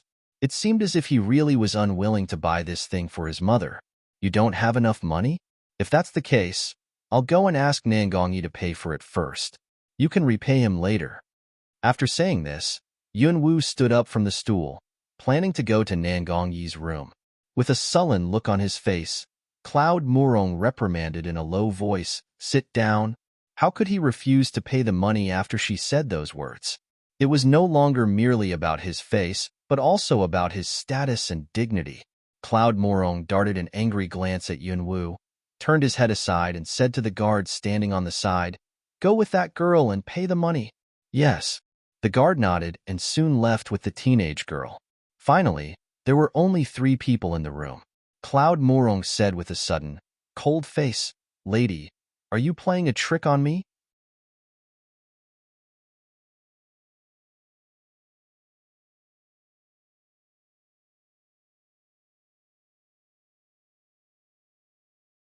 Yunwu lifted her eyebrows, as if she couldn't understand what he was talking about. "Playing a trick on you? You're the lord of Luo City, and I'm just a vulnerable woman. How do I dare play a trick on you?" "But, your lordship, I heard that you found your natural mother as her son. Isn't this snow Ganoderma, which could prolong her life, the exact gift you should buy her? I did you a favor, and you want to arrest me?" A suspicious look instantly flashed across the bottom of Cloud Morong's eyes as he heard her tone of voice. He squinted his eyes, his gaze roaming over her. Gracefully standing there, Yunwu lifted the corners of her mouth with a bland smile, looked back at him, and let him size her up. This feeling. After a while, Cloud Morong raised the corners of his mouth. The sullenness on his face gradually dissolved. There was even a ghost of smile on it. I never expected that you're so eloquent, which reminds me of my goddaughter. He seemed to be sounding her out. Yunwu lifted her eyebrows. You flattered me, your lordship. Surely I don't have the honor to bear any resemblance to your goddaughter. But this venerable mistress looks like my grandmother very much. He would be a fool if he still couldn't understand after she said this. It's really you. You brat. You've been away for so long. Yet the moment we reunited, you gave me such a big gift. The sullenness and anger on Cloud Morong's face had been replaced by resignedness and affection. Naturally, Granny Medicine, who had been silently sitting on the side all along, also understood. Surprise and delight gleaming in her eyes, she stood up from the chair and was just about to call her name when Cloud Morong said, Mother, since this lady is Master Nangong's friend, surely we won't make things difficult for her. On hearing his words, Grandma Medicine immediately understood what he meant. Back then at Lien Village, all people saw that two grand assassins were hunting Yunwu. Shortly afterwards, Cloud Morong mentioned that the two grand assassins went to Morong Mansion to look for Phoenix Wu. Though she had no idea who those people trying to find her were, she did know that Yunwu was in danger and should keep her true identity a secret for as long as possible. Grandma Medicine walked up to her, barely able to dissemble the excitement in her eyes. Good girl, since you've come back, go to Morong Mansion and spend a few days with us. Yuner will give you a warm reception. Of course Yunwu understood the undertone contained in her words, but she had no intention of seeking shelter in Cloud Morong's place. Besides, even if she did need shelter, given that her enemy was the incumbent queen, people in this Morong Mansion were not powerful enough to protect her even if they wanted to.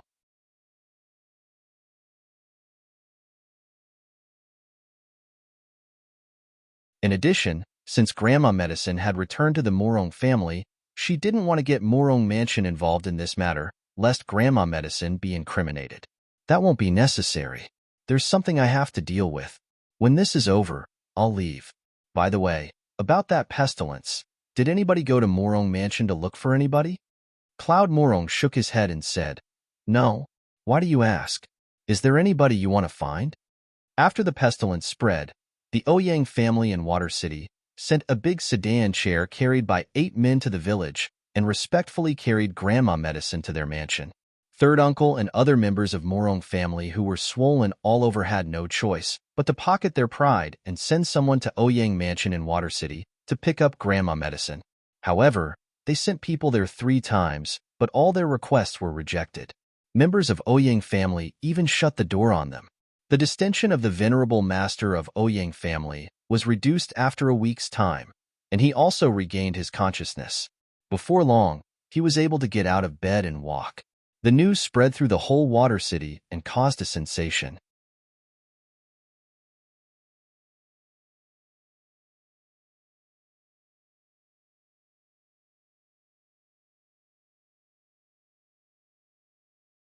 Even the best army surgeon was unable to treat the rare disease of the venerable master of Ouyang family, but after a week, he fully recovered as if he had never been ill, which was really amazing.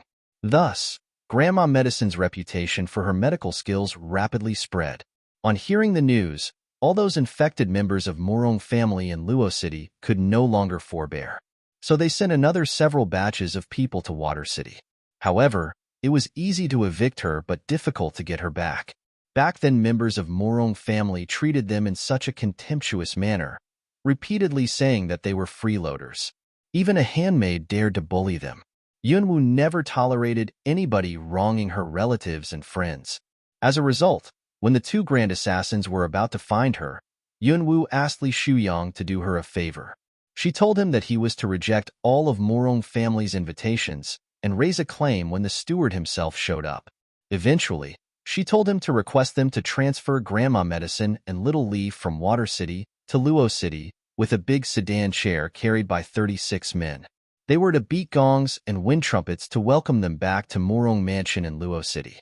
Because she wanted all residents of Luo City to see how Grandma Medicine and Little Leaf were welcomed into Morong Mansion. And she also wanted people of the Morong Mansion to remember that the real venerable mistress of Morong family not only was the rightful mistress, but also had a forte. On hearing Cloud Morong's rhetorical question, Yunwu blandly shrugged but didn't answer. However, her eyes shot in the direction of the doorway. Your lordship, it seems that you have a visitor. Why don't you invite him in? On hearing Yunwu's words, Cloud Morong turned his head aside and looked in the direction of the doorway. Surprisingly, he had just turned his head aside when there was a knock on the door. Before long, a graceful, mild figure walked through the door. Dressed in a light purple robe, a gentle smile on his handsome face, his temperament as mild as water. The person who had just walked inside was Ouyang-ku. Sorry to bother you.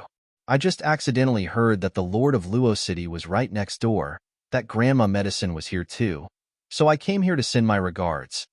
After walking inside, Ouyang-ku made these remarks, but his eyes rested on Yunwu first. He was sizing her up and also sounding her out. Yunwu's expression remained unchanged. She slowly poured a cup of tea for Grandma Medicine, who was beside her, and then conveniently poured another one for Ouyang-ku and put it on the table on the side. Seeing this, Ouyang-ku smiled and sat down, as if he was an acquaintance of them. Thank you, lady. May I have your name? Yunwu flicked a glimpse at him and asked in a seemingly curious tone. You're the young master of the Ouyang family in Water City, right? Ouyang-ku was briefly stunned and then nodded.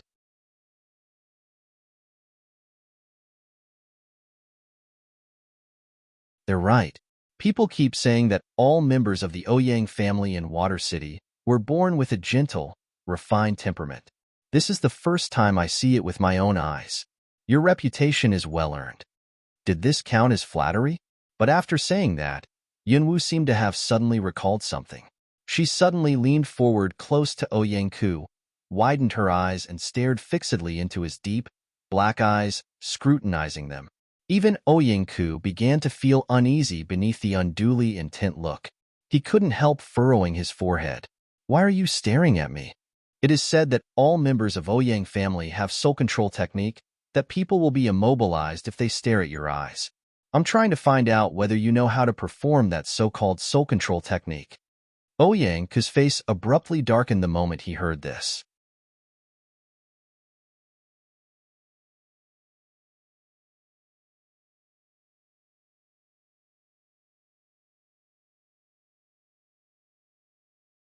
Almost subconsciously, Ouyang-ku stretched out his hand and pushed that face before him aside. Who told you about that soul control technique thing? Yunwu frowned. After thinking for a while, she said with a seemingly frank and innocent look on her face, it seems to be a pretty widespread rumor. Back then at the offshoot mansion of Morong family, the wife of Master Thousand Morong also performed soul chain technique. Do you think by any chance she is a member of Ouyang family? She doesn't deserve to be.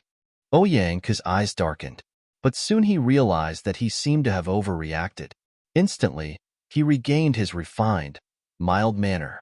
It was just that he was involuntarily giving off an air of coldness. Originally, Yunwu had merely planned to sound him out, trying to confirm whether the mind control technique was from the Ouyang family. Because back then, when she performed Soul Chain, that fatty once said in surprise that she was related to the Ouyang family. And afterwards she saw Thousand Morong's wife perform Soul Chain technique in the offshoot mansion of the Morong family. There seemed to be some kind of connection between this matter and the Ouyang family. Ouyang-ku watched her with a somewhat cold, sullen look in his eyes. Lady, you seem to be unduly concerned with this issue. Do you know that soul control technique very well? Yunwu put down the teacup, idly raised her eyes and glanced at him. I once saw someone use it, so I'm curious about it. But since Master Ouyang doesn't want to talk about it, let's just drop this. Judging from his reaction, she had a shrewd idea of what was going on. She just asked a tentative question, but he reacted as if she touched a raw nerve. So there must be some particular connection between that mind control technique and the Ouyang family. She wouldn't be able to get any further information, so she might as well drop it. Where did you see it? Ouyang-ku stared at Yunwu with a deep look. I already told you. In the offshoot mansion of Morong family, Master Thousand Morong's wife Luo Shanshan performed it. A lot of people saw it, Yunwu said casually, but Ouyang-ku's face darkened somewhat. Cloud Morong, who had been listening on the side, also briefly frowned. Master Ku, the auction is still ongoing.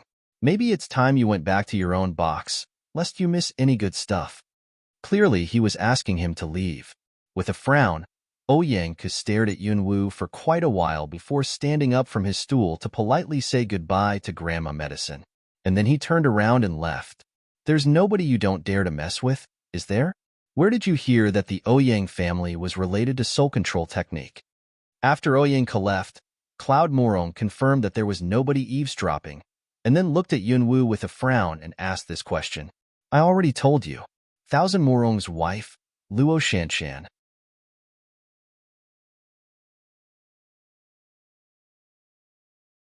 But judging from your tone, you seem to know something about it. Yunwu raised her eyebrows and looked at him.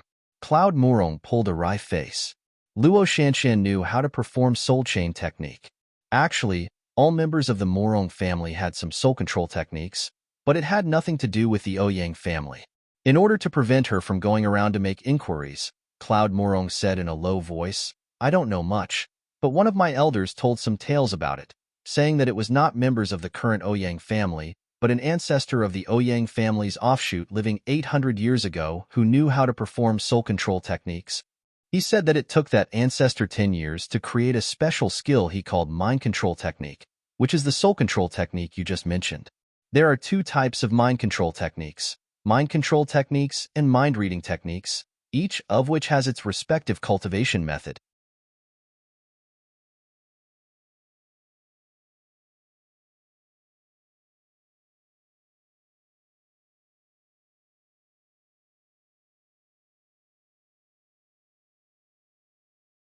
As a result, their family members split into two sects to cultivate the techniques.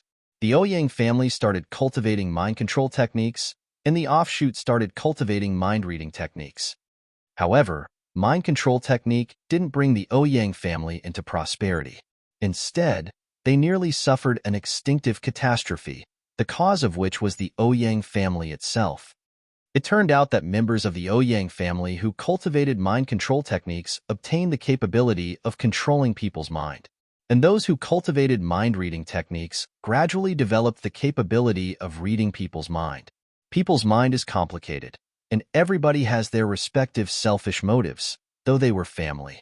At first, there were just some family quarrels, but as time passed by, those quarrels escalated into an internecine warfare. It is said to be the most gory internecine struggle in their family's history, with heavy casualties and bloodshed everywhere in their mansions. In his fury, their ancestor killed those family members who cultivated mind control techniques and caused this internecine struggle. Then he issued a family injunction, ordering that all members of Ouyang family must not cultivate mind control technique from then on. He even destroyed the secret manual of it in front of all family members. After hearing this, Yunwu was somewhat surprised. If the secret manual was destroyed 800 years ago, did it mean that the book on mind control technique in her storage space was a fake? As if he could tell that Yunwu was suspicious, Cloud Morong continued talking. Actually, back then most members of the large family were cultivating it, so some of them definitely recorded the cultivation method down, but even a complete manual of mind control technique could not have remained complete after hundreds of years, not to mention incomplete ones written by them. That soul chain technique Luo Shanshan cultivates is evolved from an entry-level skill of mind control technique. Yunwu asked curiously, given your account, though hundreds of years passed by, members of the Ouyang family should more or less have some skills of mind control technique. Cloud Morong shook his head and smiled. The ancestor of the Ouyang family reached the highest level of mind control technique, capable of both controlling and reading people's mind. When he issued that family injunction, he used his unique capability to destroy all family members' endowments for cultivating mind control technique. After that, among all subsequent generations of the Ouyang family, nobody has ever succeeded in cultivating mind control technique, and the name mind control technique became a taboo in the Ouyang family, which is why Ouyang Ke's face changed. The highest level? Yunwu was secretly dismayed.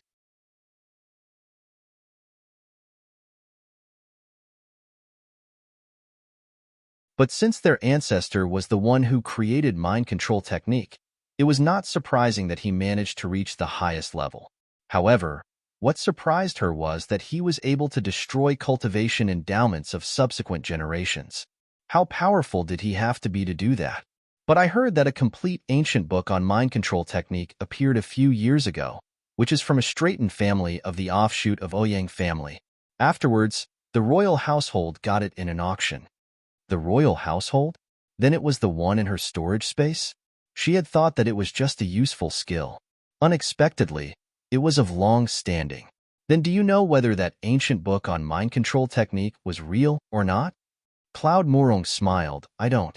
It's been hundreds of years. I'm afraid even members of the Ouyang family won't be able to tell whether it's real or not. On hearing this, Yunwu understood and nodded.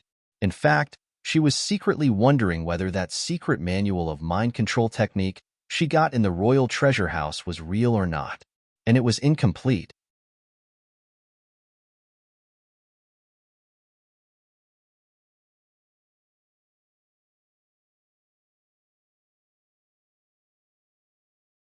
On the thought that she had accidentally mastered the first level of it, she felt pretty good. That should be real, shouldn't it? By the way, this Snowganoderma is for Granny. I won't take advantage of you. This is a chest full of gold. I think it's worth 300,000 taels. As if having just recalled something, Yunwu waved her hand and a medium-sized chest materialized in the corner of the wing. With a swing of her arm, she opened the chest, revealing gold ingots in orderly rows. It seemed as if they were brand new. Cloud Morong looked at the chest that had suddenly materialized, and then flicked a glance at Yunwu, who had a casual look on her face, surprise gleaming in his eyes. A storage space? This girl really had a storage space. But he had no greed for it. Instead, he was a little worried about her. Kid, you have to remember this. An innocent man gets into trouble because of his wealth. Under no circumstances should you let anybody know you have a storage space, because you might get yourself killed if you do. On hearing this, Yunwu raised her head, a smile in her eyes for the first time. Rest assured, I won't let any outsiders know about it. Cloud Morong was stunned by this remark, but soon his eyes lit up. Did this mean that she acknowledged him as her godfather? Though he had always been claiming to be her godfather in front of her, and he had also publicly declared that she was his goddaughter, he knew clearly that she had never taken him seriously, which meant she naturally wouldn't regard him as her godfather. As a result, this remark of hers made him overjoyed. Even Grandma Medicine, who had been listening on the side, had a big smile on her face. Then come back with us when this auction is over. Yes, I've already had second mother, and some others moved to the other mansion. Nobody is going to make any noises again in our home. This time, you can rest assured and live with us. What Cloud Morong meant was that concubine Chu, Sky Morong, and some others had moved to another place, that there was nothing she had to worry about. In fact, Yunwu wasn't worried. It was just that she must find Long Qingxia, return to the imperial city, and revive her body first. Besides, this trip had taken her far more time than previously planned, and she had no idea whether her fake identity had been seen through or not. Not now. There's something I have to deal with first, but I will surely find another time. Cloud Morong and Grandma Medicine had originally wanted to make some further remarks to convince her, but thinking about the situation she was in, they forbore from doing so. Then remember this. Wherever Granny is your home. Come back if you feel tired. Grandma Medicine heaved a sigh, stretched out her hands to hold hers, and said with an affectionate look in her eyes. Touched, Yunwu nodded. I will.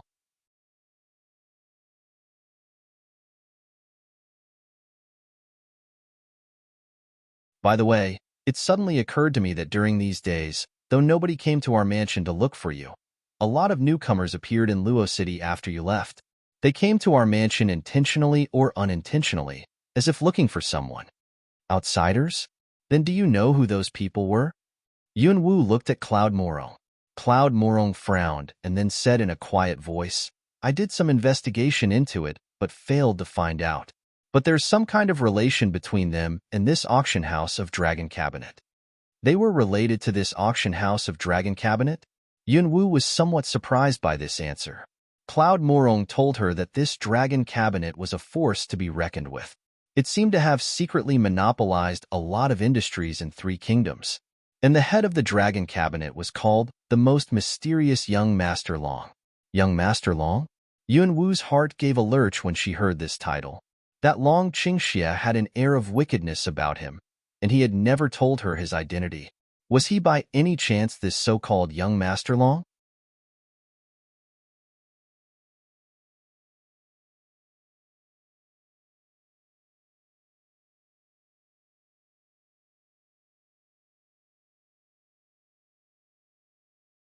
If that was really the case, wasn't he probably here as well?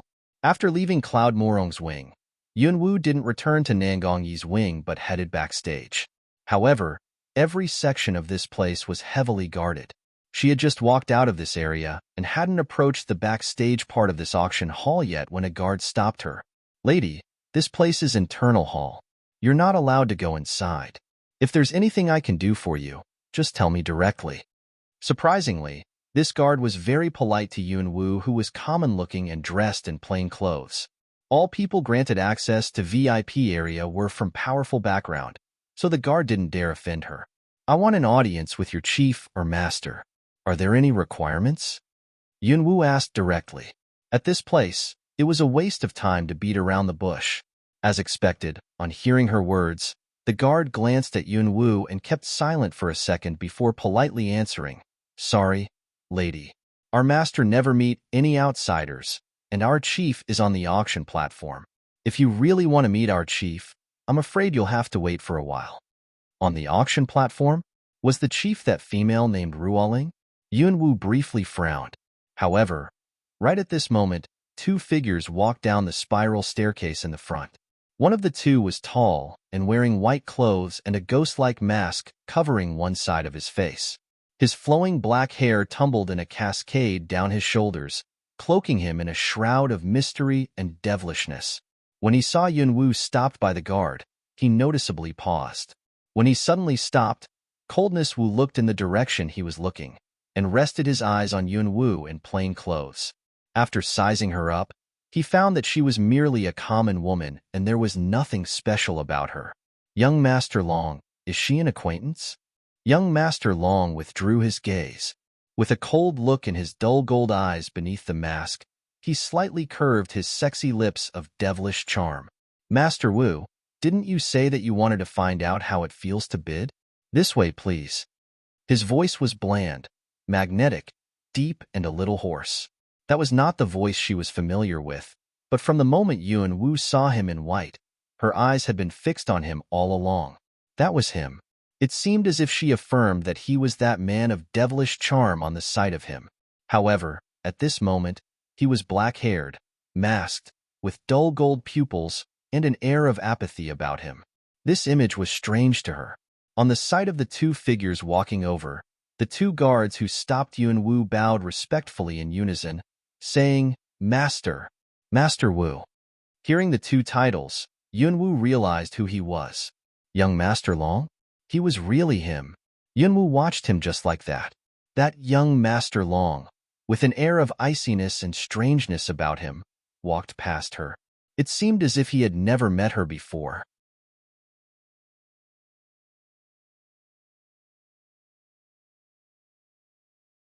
He didn't even look at her from the corners of his eyes. He really didn't recognize her. As she watched the two figures disappear at the end of the corridor, the look in Yunwu's black eyes grew deeper. "Lady, if you'd like to meet our chief thank you. That won't be necessary." After saying this in a cold voice, Yunwu turned around and went back to the third box. In the wing, Nangongyi was still sitting in that seat. The white veil concealed his looks but couldn't conceal his temperament of mildness, grace, and purity.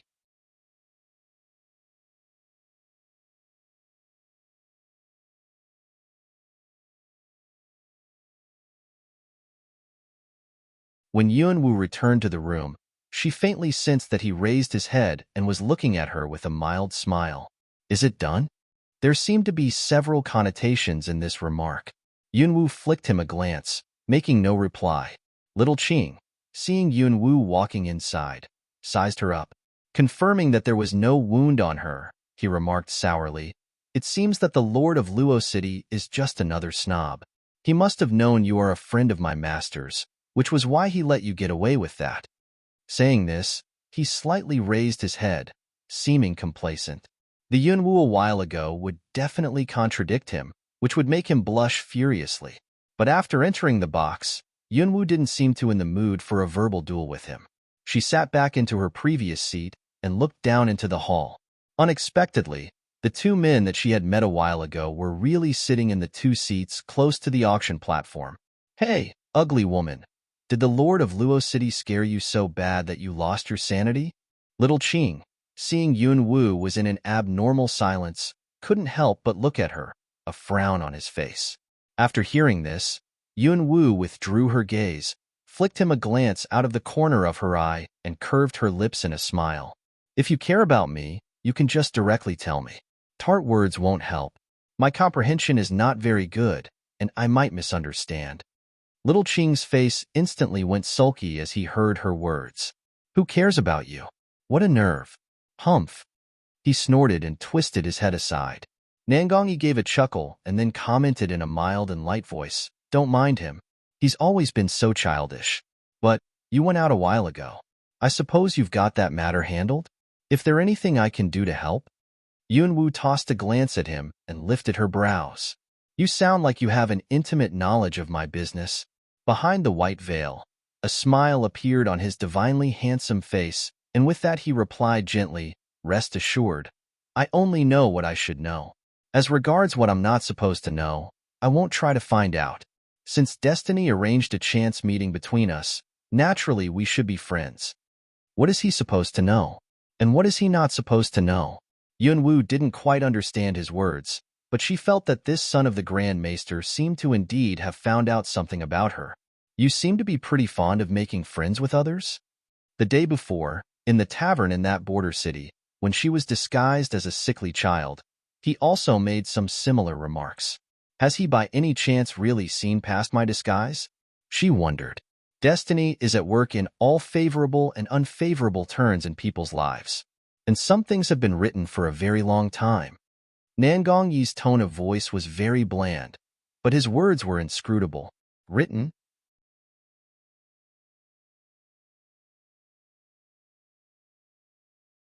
Yunwu glanced at the auction hall and lifted the corners of her mouth in a sneer. "Pity I never believe predestination. I only believe that my destiny is in my own hands, not those of divine providence. Right at this moment. All right, the auction of the last 3 treasures will start soon, which will be presided by Child Wu." A tender yet clear voice came from the auction platform. As Ruolings died away, Coldness Wu in a purple robe rose from his seat in the front row, gave a smile, and then walked to the platform at a gentle, elegant pace. All people sitting in the hall were somewhat confused, wondering why they suddenly changed the auctioneer. However, when their eyes fell on Coldness Wu, a lot of them seemed to recognize him. "Isn't that Counselor Wu serving the 7th prince?" "Yeah. Why is he on the platform acting as auctioneer of this auction of the Dragon Cabinet? Do you think there's some kind of relation between the 7th prince and the Dragon Cabinet? I mean, not everybody is eligible to stand on the auction platform of the Dragon Cabinet."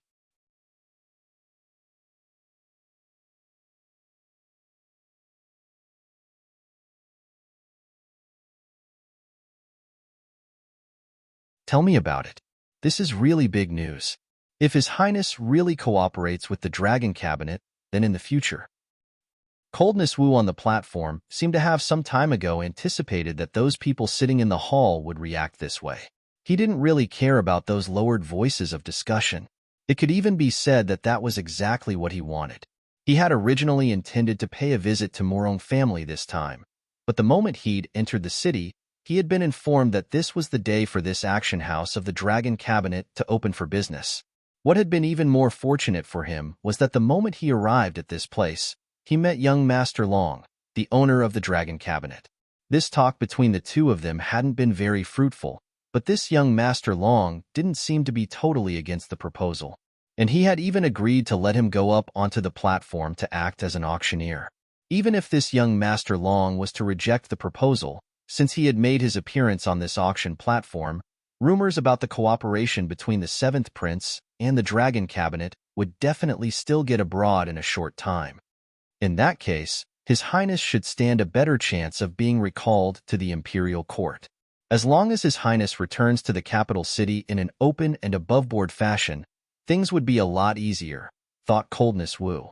Ruoling, after a brief handover with him, left the auction platform. Master. Ruoling looked at the man sitting in a chair and made a deferential salutation to him. He was dressed entirely in white, half of his face covered in a mask, which made him seem both frosty and sinister. A man like this, though in disguise, was still oozing seemingly deadly charm. Ruoling sat down beside him and leaned forward, reaching out her hands to pour him a cup of tea. Master, this is Longjing tea, your favorite. Her voice was tinged with tenderness. Young Master Long raised his eyes to glance at her, gave a tap on the surface of the table with his long fingers, but didn't utter a word. Having been serving him for 10 years, Ruoling was fully aware of his habits. She put down the teacup, cast a disappointed look at him, and also made no more remarks. However, not a single detail of this scene escaped the notice of Yun Wu in the third box on the second floor. She slightly knitted her thin eyebrows. It seems that man has a lot of good fortune in love affairs. However, somehow, she inexplicably felt a brief twinge of jealousy. That man had glibly professed his feelings for her and promised to marry her, but never once had he mentioned anything to her about his family background. She was even unaware of anything about him except for his name. It turns out that behind this shroud of mystery about him hid such a beautiful woman.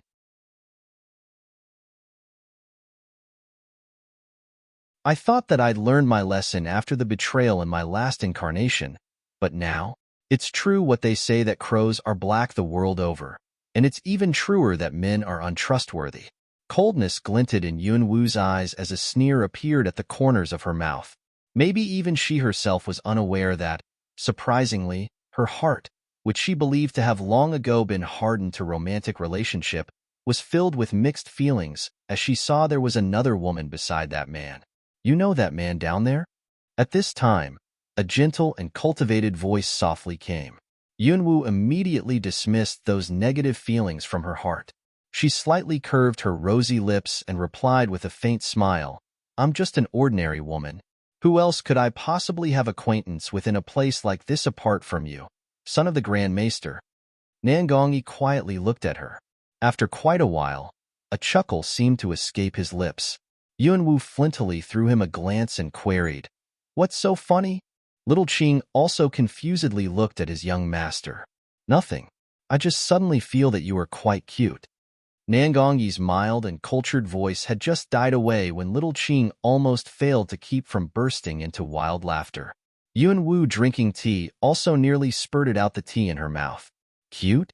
This was possibly the first time that Yun Wu had ever heard anybody use this word on her during her last incarnation as well as this one.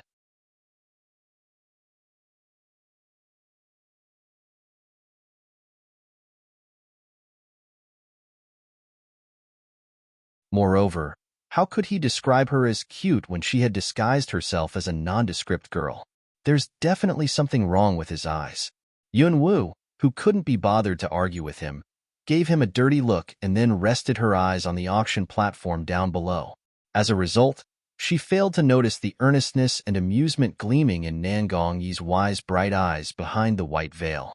Maybe nobody would ever know how he felt when his eyes were on her, because there was no disguise, no matter how good it was, that he couldn't see through with his eyes. Right at this moment, the atmosphere in the auction hall became somewhat tense. There were even signs of activity in boxes of those noble families. It was noteworthy that after this round, the 3 lots left were no doubt all rare treasures. The last 3 lots to be auctioned next are the most precious treasures of this auction house, and I'll be an acting auctioneer hosting the auction of them. Coldness Wu made these remarks in a quite professional manner. The Wu family also owned some auction houses. As a young master of this family, though having been away from home for many years, he could perform the duty of an auctioneer with the greatest of ease. The first one is a bottle of saliva of a 1,000-year-old phoenix. The mild voice of Coldness Wu was heard distinctly by everybody present. Only when a phoenix lays eggs when its salivary gland secretes this kind of bodily fluid, a condensation of its vital essence. It has a super high level of toxicity, but the toxic substance in it is extractable and can be used to prepare the most potent poison. Most importantly, saliva of a 1,000-year-old phoenix can be refined and made into phoenix saliva pellet, which detoxifies any poison and possesses magic curative properties as well. Coldness will remove the piece of red cloth on the tray, revealing a transparent phial containing saliva of phoenix. Although the required skills of refining saliva of phoenix are specific to senior pharmacists, it is universally known that saliva of a 1,000-year-old phoenix is spiritual liquid, something that people can only come by with luck, not by searching for it. If someday one of your family members becomes a senior pharmacist, with a single droplet of this saliva, he or she would be able to prepare a phoenix saliva pellet, the efficacy of which all of you are fully aware of. Starting price of this bottle of saliva of a 1,000-year-old phoenix is 1.5 million taels of silver. Each bid should be no less than 500,000 taels, higher than the previous one. The instant he finished the last word, a rather brittle voice was heard in the hall. 1.5 million. The bidder was that bony druggist.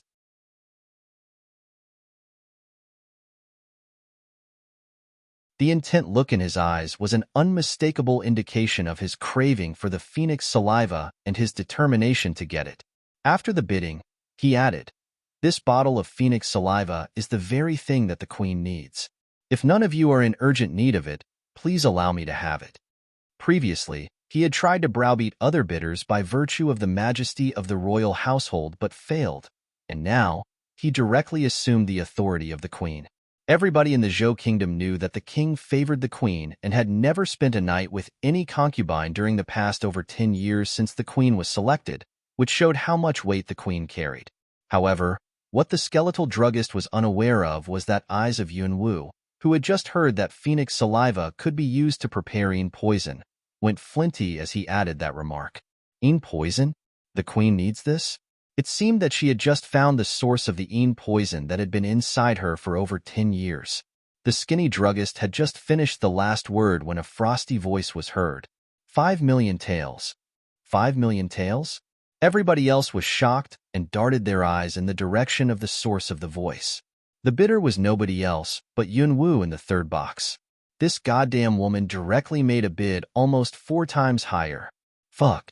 If the bidding keeps going this way, isn't the price for this bottle of phoenix saliva going to soar to a sky-high level in just a few moments? Everybody's brow corrugated in a frown.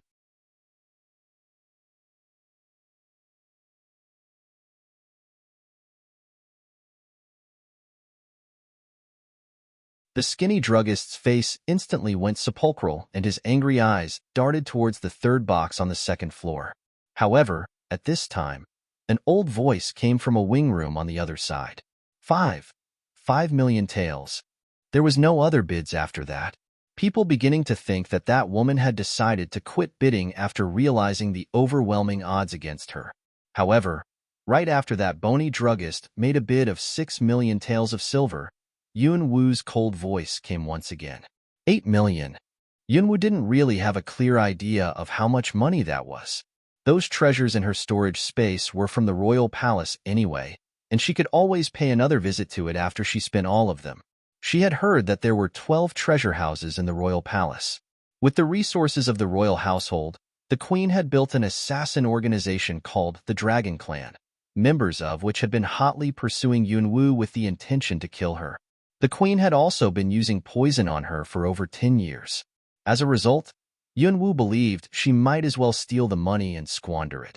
In fact, there was phoenix saliva right inside her storage space, and she didn't need this bottle of phoenix saliva at all. But the more the queen wanted this thing, the harder she would try to make sure the queen didn't get it. Through clenched teeth, the skeletal druggist made another bid. 9 million. 10. Her bland voice sounded so languid. On hearing this, the skinny druggist was almost reduced to vomiting blood with fury. His murderous eyes widened, glaring at number 3 box. She's working against me.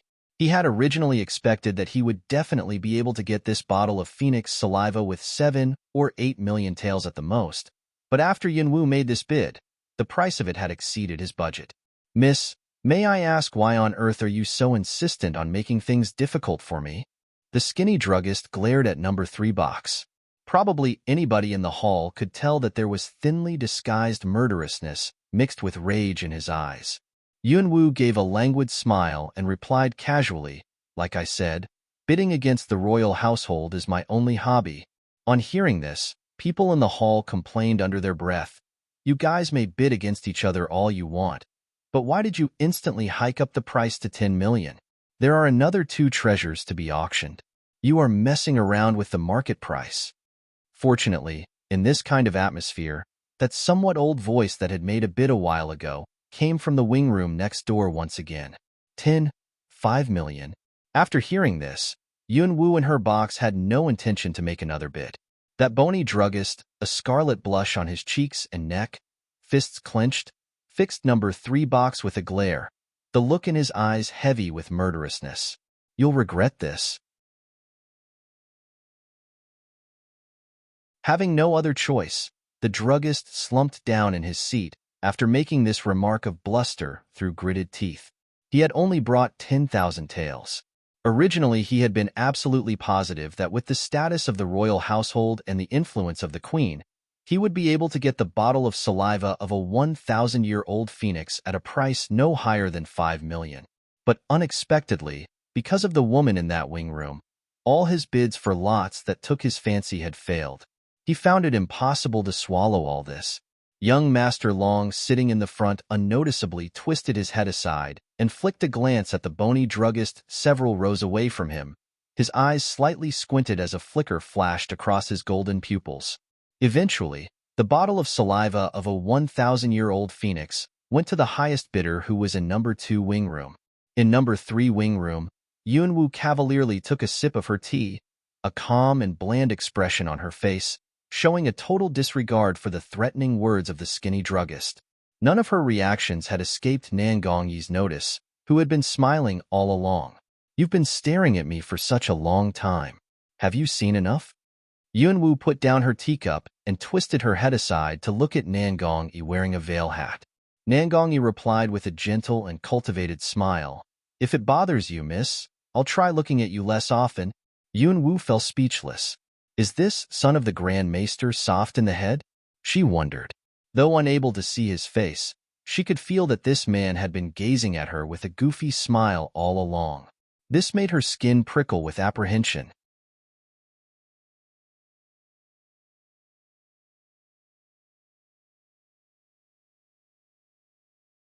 Young master, this ugly woman doesn't even worth a glance.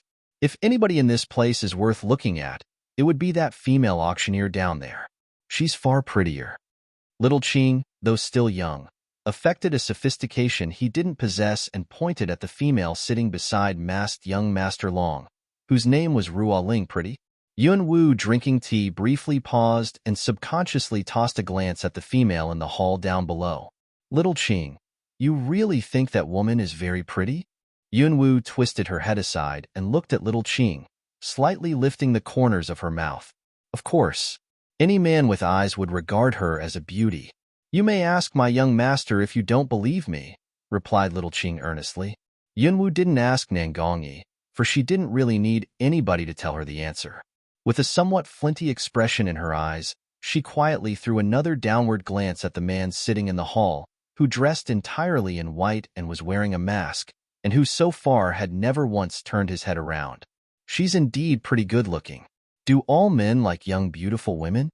Yunwu seemed to be talking to herself, but also seemed to be asking someone, in her last incarnation, to rescue the man for whom she had been willing to sacrifice everything. She had lost half of her face in an explosion.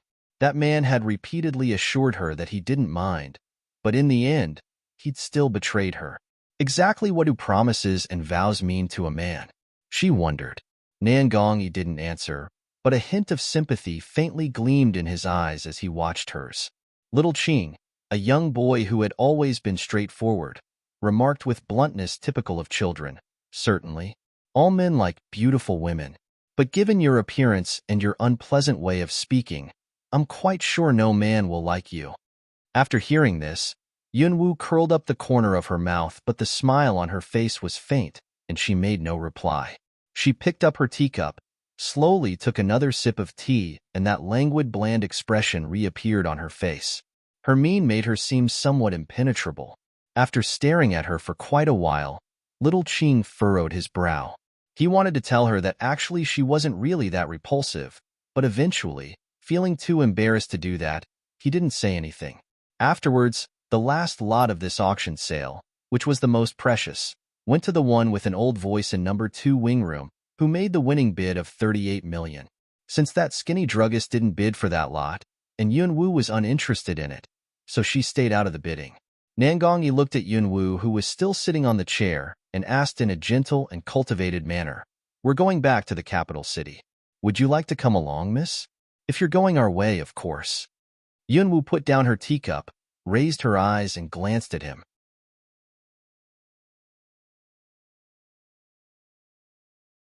After a few moments' silence, she responded with a bland smile, "I have something to attend to.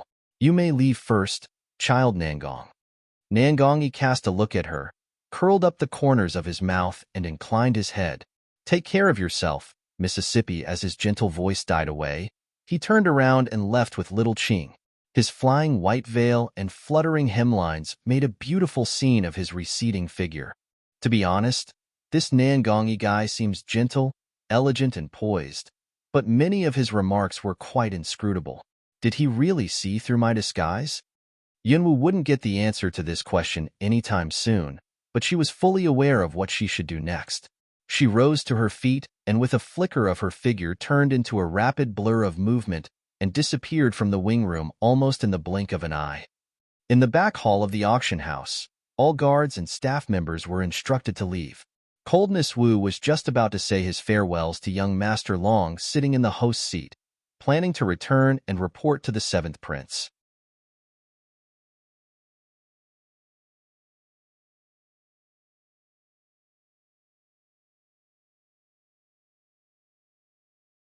Ruoling was personally attending to all the needs of young Master Long, refilling his teacup included. Anyone with a discerning eye could tell that that girl named Ruoling had feelings for that man people called young Master Long.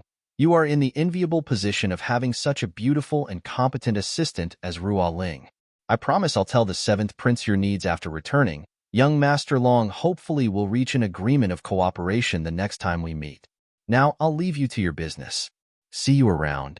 Before Coldness Wu's voice died away, a gust of wind blew by. Who is it?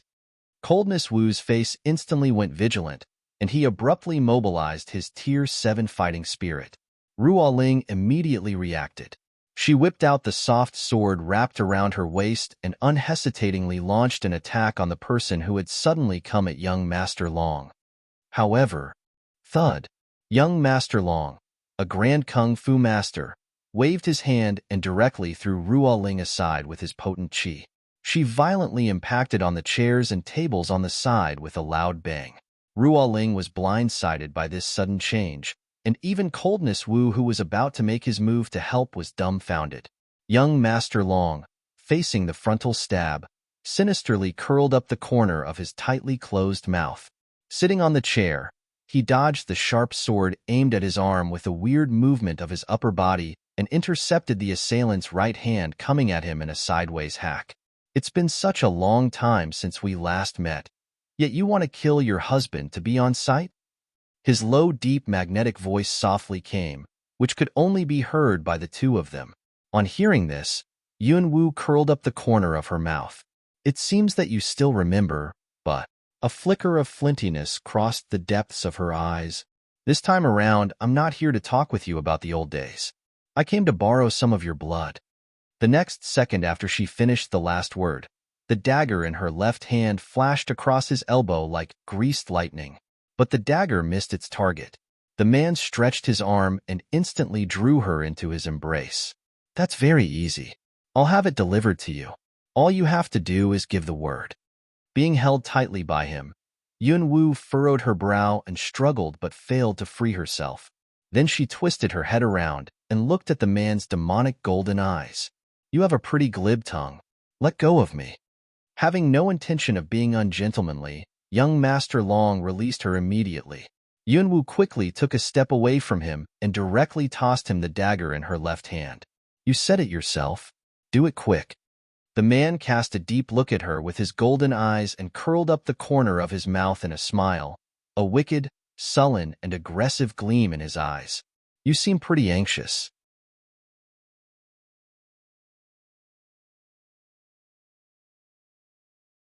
Are you going together with that, son of the Grand Maester, by any chance?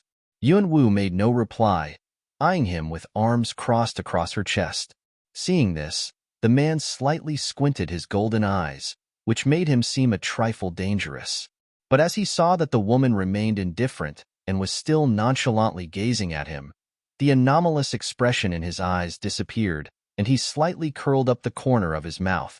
In the presence of her, with the dagger in his hand, he slit the palm of his other hand. Red blood instantly oozed out of the wound. It was not until the small jade phial was almost half full that he withdrew his hand, sealed the phial, and handed it to her. Yunwoo stepped forward, reached out her hand and took the jade phial, planning to turn around and leave. But he grabbed her hand when she took the jade phial. You're leaving just like this? Yunwoo raised her eyes to look at his and replied with a spurious smile, Thanks. Now can you please release my hand? This woman knew very well that this was not what he meant. But in front of these outsiders, he didn't really take any other action but just released her hand. You're tuning into the Romance Rendezvous YouTube channel. We're so grateful for your support, and don't forget to subscribe to join us on this incredible journey through captivating stories. Your generosity through donations truly makes a world of difference, as it's the primary source of revenue that allows me to expand and enhance this channel for you. Thank you from the bottom of my heart for being a part of this adventure.